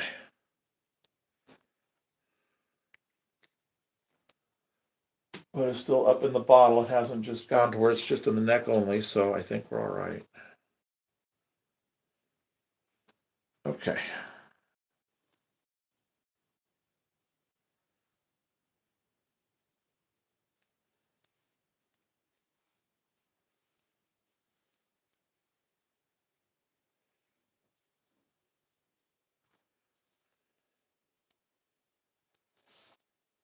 Once we get this done, get the track down, even before we get the roadbed done, I can start running some trains. Not today, but I'll be really close to being able to do that. Well, I'll be testing trains for sure. Okay, get my paper towel, which is, I don't know where that went. Ah.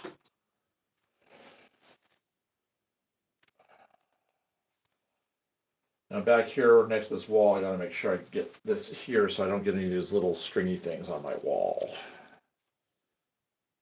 Okay. So there's that one.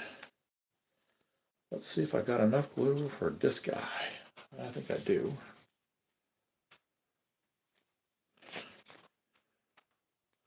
And then I'm going to get those two little jump pieces right there done so I make sure I have two full ones finished before I get to working on this third one.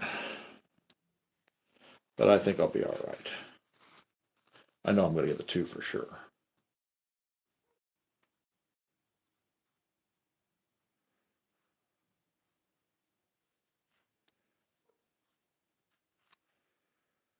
All right.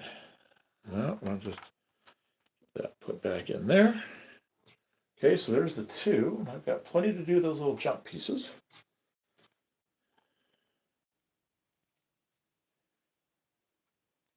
So there may still be enough left to do this third track. I hope so. Be nice if I could be done with this to this point completely without having to go get anything else at this stage.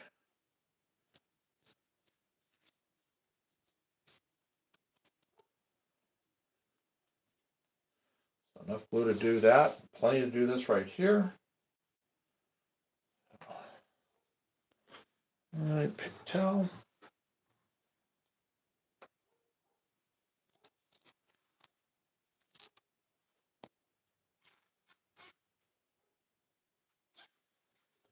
That one back there. All right. When I get that done, those around there, I'll cut them flush. Let's see. I can already go ahead and cut because that one's gonna, well, no. I'll have to wait. Don't rush it, because then I'll wind up cutting one too short. That wouldn't be good. You know, I've got some scrap here. I'll use just the scrap stuff I've got. I have these that didn't cut very well for doing long runs, but for doing something like this simple, I'll just cut these pieces the way they need to be, and I'll just use those. So there we go. Because I wasn't going to use, I was actually probably going to use those at all. So I will. I'll wind up using those. Good. So I got the extra track I need for right here. Got the glue for all of that to that point. And we'll just see if we just have enough for this last track. Now see, with the way this is staggering, this last one may just come right up to this because it's looking like it's pretty good. I might have to put a tiny little piece right here. We'll see how that is. We'll go from there. A little more water.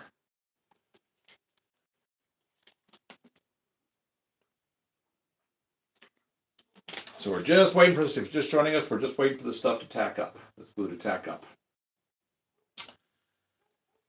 So tomorrow, we're probably going to show the station, the beginning of the stuff for the station, and then I might just sit around and paint all the track I need. Just set the camera up, aiming down onto the work table, and just sit and paint track. I'd like to have this done to the point where I can just hook everything up and be done. To where between Christmas and New Year's, I'll have trains operational up here. Well, that'd be really nice. We're real close.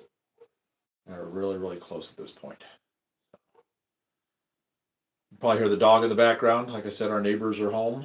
They've got company in, so I think they put the dog out more when they have company. That seems to be what happens. Usually it's very quiet around here, except when they come home from work and they let the puppy out, and that's just being a dog. So I'm happy to be out. So it's no big deal. Our neighbors before this, we've had these neighbors for a couple of years now. Ones before were very, very quiet. They had a dog, but it would bark, it'd see you and stop barking. So, okay, let's do this guy right here. All right. So he is the back piece.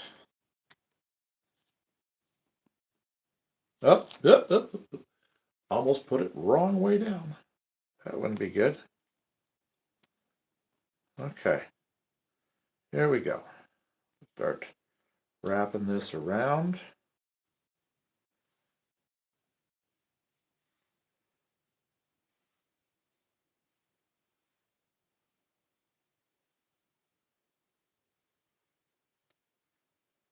And down. Perfect. That little piece out of the way. Boy, that's a nice gradual curve.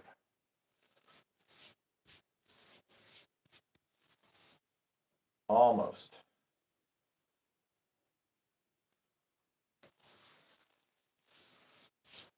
Almost had the footprint done. Okay, so this guy. There we go.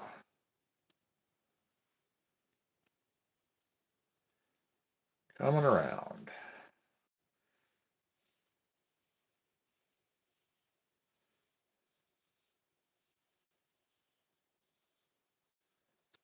Oops. No, come on. Ooh, that was close. Got out of my hands there. Got it up quick enough. We're good. The next step will be to paint all of this gray.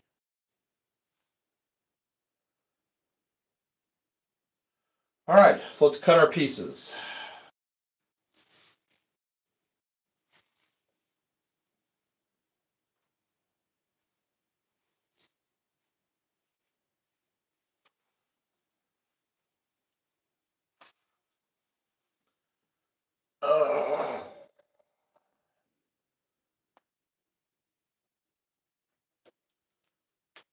That'll be fine. I'm going to put these, set them aside the way they need to be.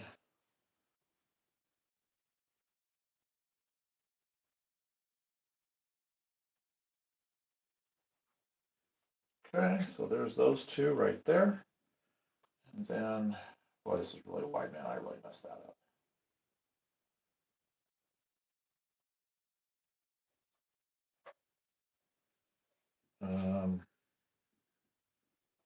Gonna have a gap here that I'll have to fill with ballast. That's all right. You know, I'll cut a little notch. That'll work. So I'll need to cut a little notch like this, a little notch like that. Let's see how that does. Oh, well, that's all the problem. Okay, no biggie. All right, so get this out of the way. We'll get all 4 of these pieces glued in place, and then we'll see what we can do about this inside track, if I have enough left.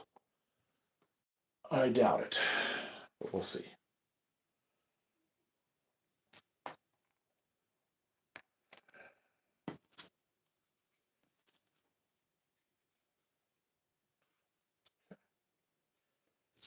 All my bits everywhere out of the way.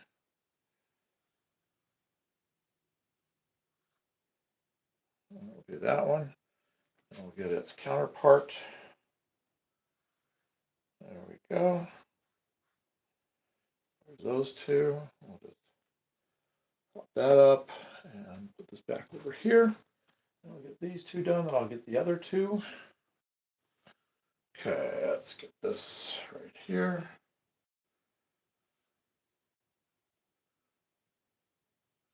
That all lined up nicely. Okay, that looks good. And then, where's my, here it is, my paper towel.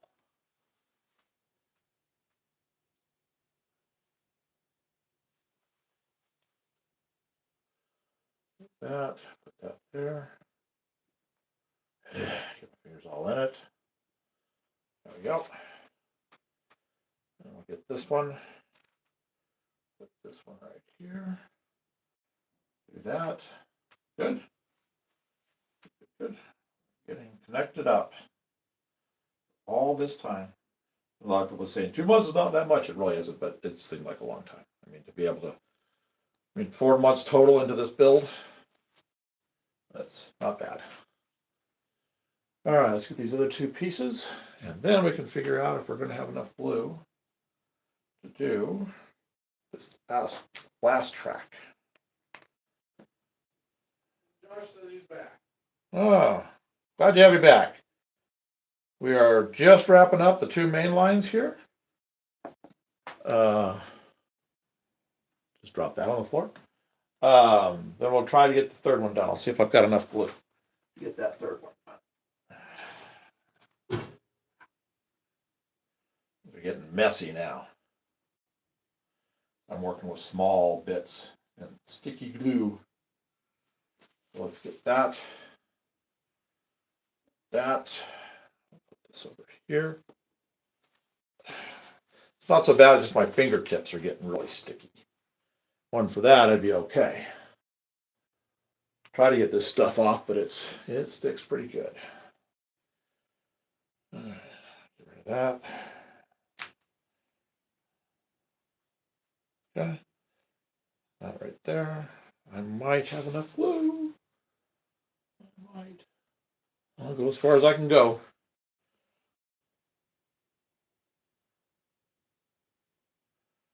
Just about have this. Okay. That up. Put that with that. All right. You're just wanting to be a real pain, aren't you?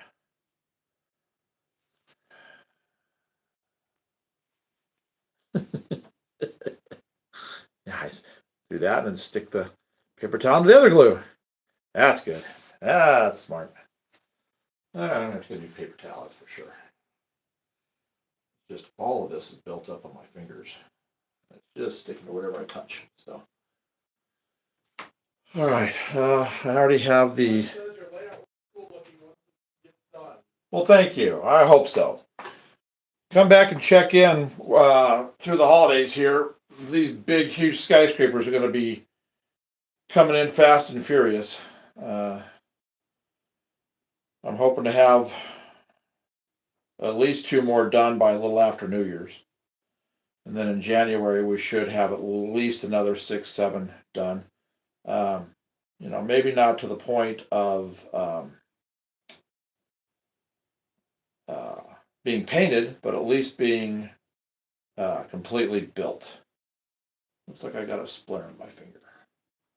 I'll have to deal with that in a little while. Probably get done with all this. Probably from all this bench work that I was doing. All right, so just about got it where I can put these down, and I'm done with that. And then last piece right here. And then that will have been a nice accomplishment. I may just go ahead so I can start to dry. Do I have a new bottle of elephant gray paint? Or do I have an old bottle? What is this? Oh, brand new bottle of elephant gray. Excellent. So I think my other one is pretty empty. Let me see here. This is the gray I use for painting my apple barrel elephant gray. This is the gray I use for painting my roadbed. There's still a fair amount in here. I'll finish it first. And then we'll go to the other. Start shaking this up pretty good because we're getting close to being able to paint it. That'd even be, although I probably should wait. Yeah, I'll wait because along the edges of the track, the glue is still sticky, and I've got to paint the edges, and it's fine. I never get any hard. I try not to get any down on the wood, so I kind of push right next to that, right where it's sealed. So I'll probably wait until later today. Oh, good. Happy holidays to you too. We'll be here quite a bit, so just drop in whenever you're around. All right, so there's that piece. And here is that piece. So that's done. That point, very nice. Get this piece right here. I made that little cut. There. That piece is in. And then this piece. All right. We got our road bed all the way around the corner on 2 full main lines, so I'm good to that point. That's where I wanted to be sure I was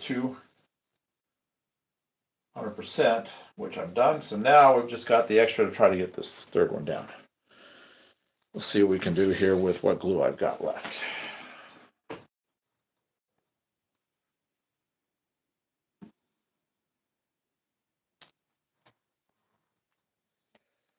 All right. There we go.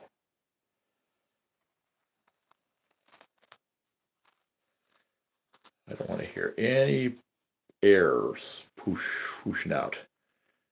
I don't think I will, but I just don't want any air whooshing out because I know that means I'm down to nothing. Okay. Oh, darn. That's not the sound I wanted to hear. We'll see. I'm going to leave this tipped up back over here. We'll keep our fingers crossed, fingers crossed. In between the two files, maybe I'll get the little one sitting back upright too. Maybe there'll be a little bit left in it. We'll see.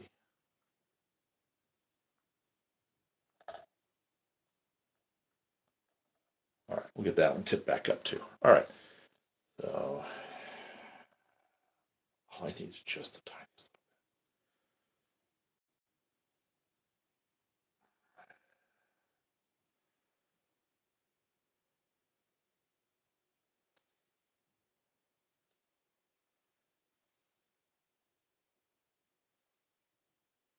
Oh, looky there. This one came all the way around, and I'm going to have to cut it.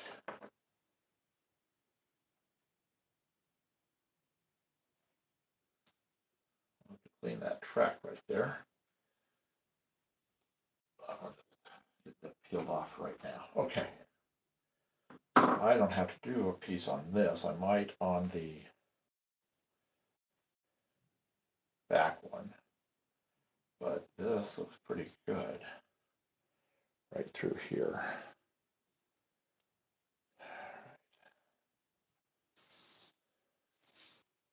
There we go.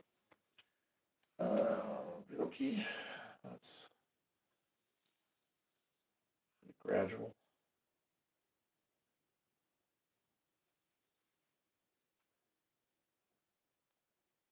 All right.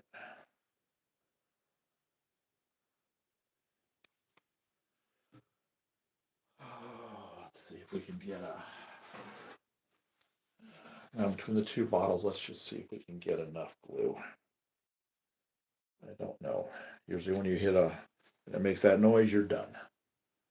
So we'll see on the little guy first.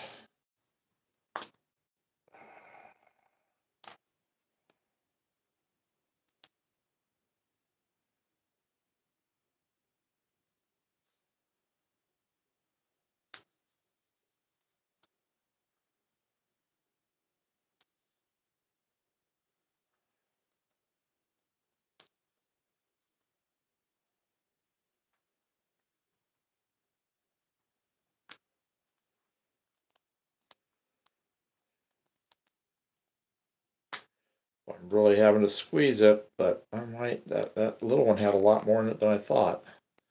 Well, not a lot more, but I'm really having to squeeze down to the end. All right, if I could get that much out of that little bottle, I might be able to get enough out of the big bottle to finish this all up.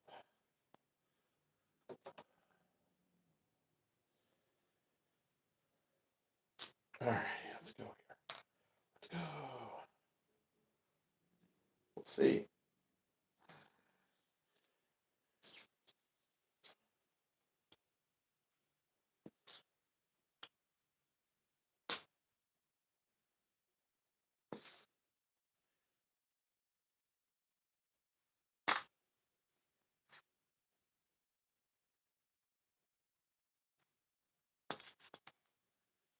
So down here on the end, I think I'll be okay.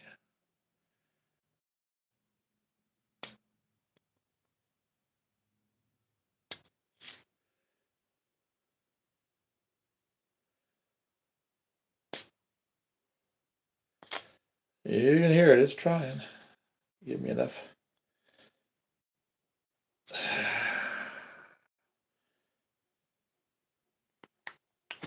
Get more air back behind it, see what I can do here.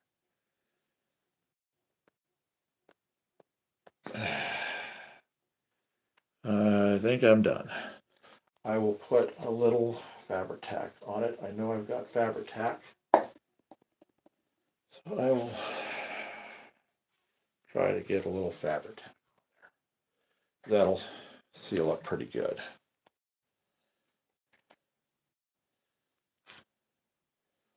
Just a tiny little bit. The problem with it is it just does not tack up as quick as the other, but it will dry enough over time. I think I've got enough of the right stuff on here. I'll put a few little drops of this throughout. Okay. That might do it. Okay.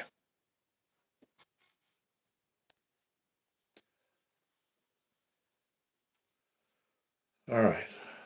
So I hope this works. All right, I'm gonna put that one down now. It's probably tacked up enough.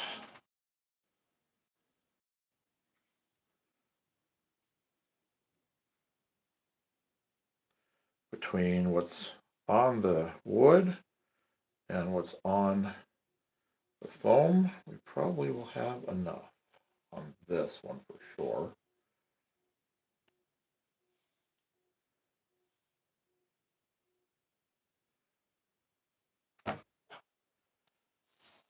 Okay. That did all right. So I do believe there's going to be enough on this other piece. Now, whether we're going to make it to the end or not, that's a different question. Here we go. If it's short, it's only going to be short a little bit. Maybe an inch at most. Oh, it's not even that. I could just fill it out with ballast.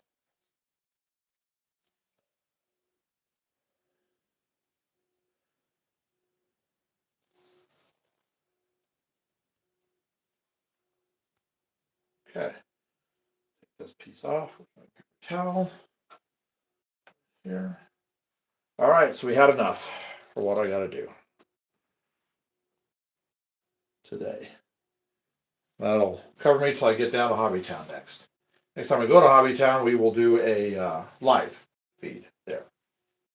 So you can see all the stuff they've gotten in new for the first of the year and what may be on sale. So that's all we gotta do is wait for this, and then we got it. That should be it. I'll do a quick overview. I'll show everything. And then we'll be done for the day, I think. I've been at this for quite a while today. So how long have we been on? 3 hours and 35 minutes. Perfect. We've been on 3 hours and 35 minutes. So we will, this is just gonna take a few more minutes here, and then we'll wrap this up.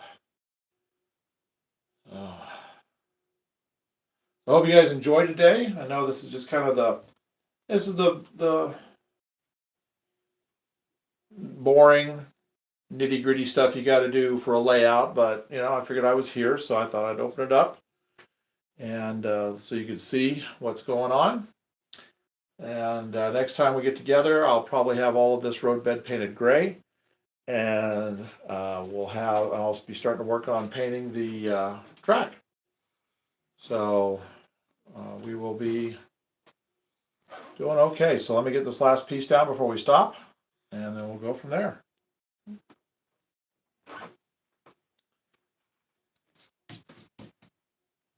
Take another minute or two.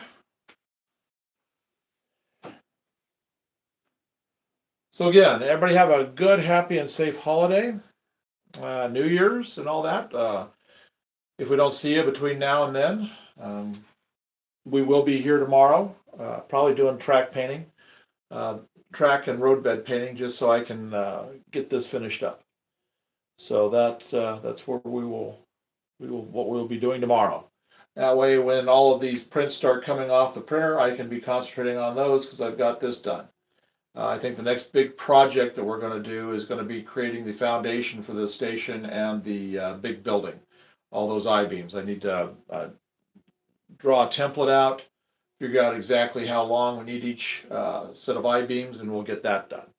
So once we get to that point, we will be able to set those buildings up in place where they're going to be permanently, and be able to get on to the rest of the builds. So just about.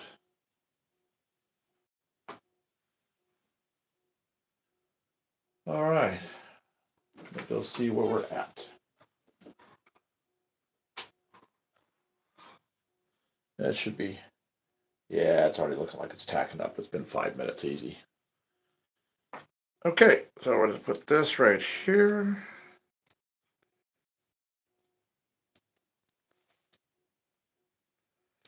There we go. Last little run of it.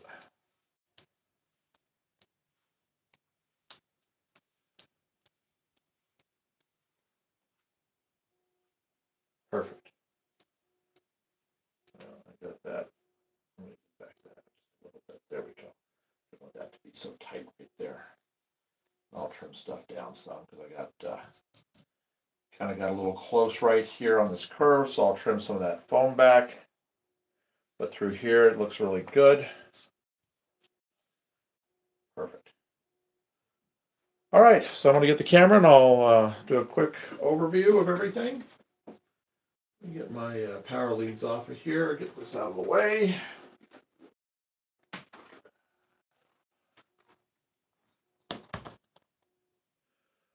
All right, so here we go.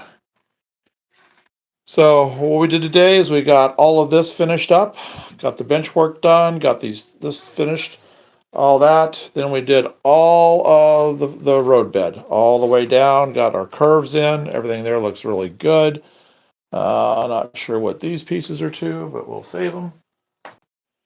So like I said, next step will be I'll get this finished up, and we'll start working on this right here after I get the track gray painted and the track done.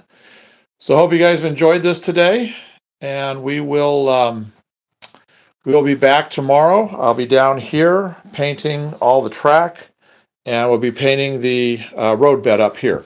And then that's going to put it there to where by the time we come back, I'll actually have this all installed, and we'll be able to start running the trains.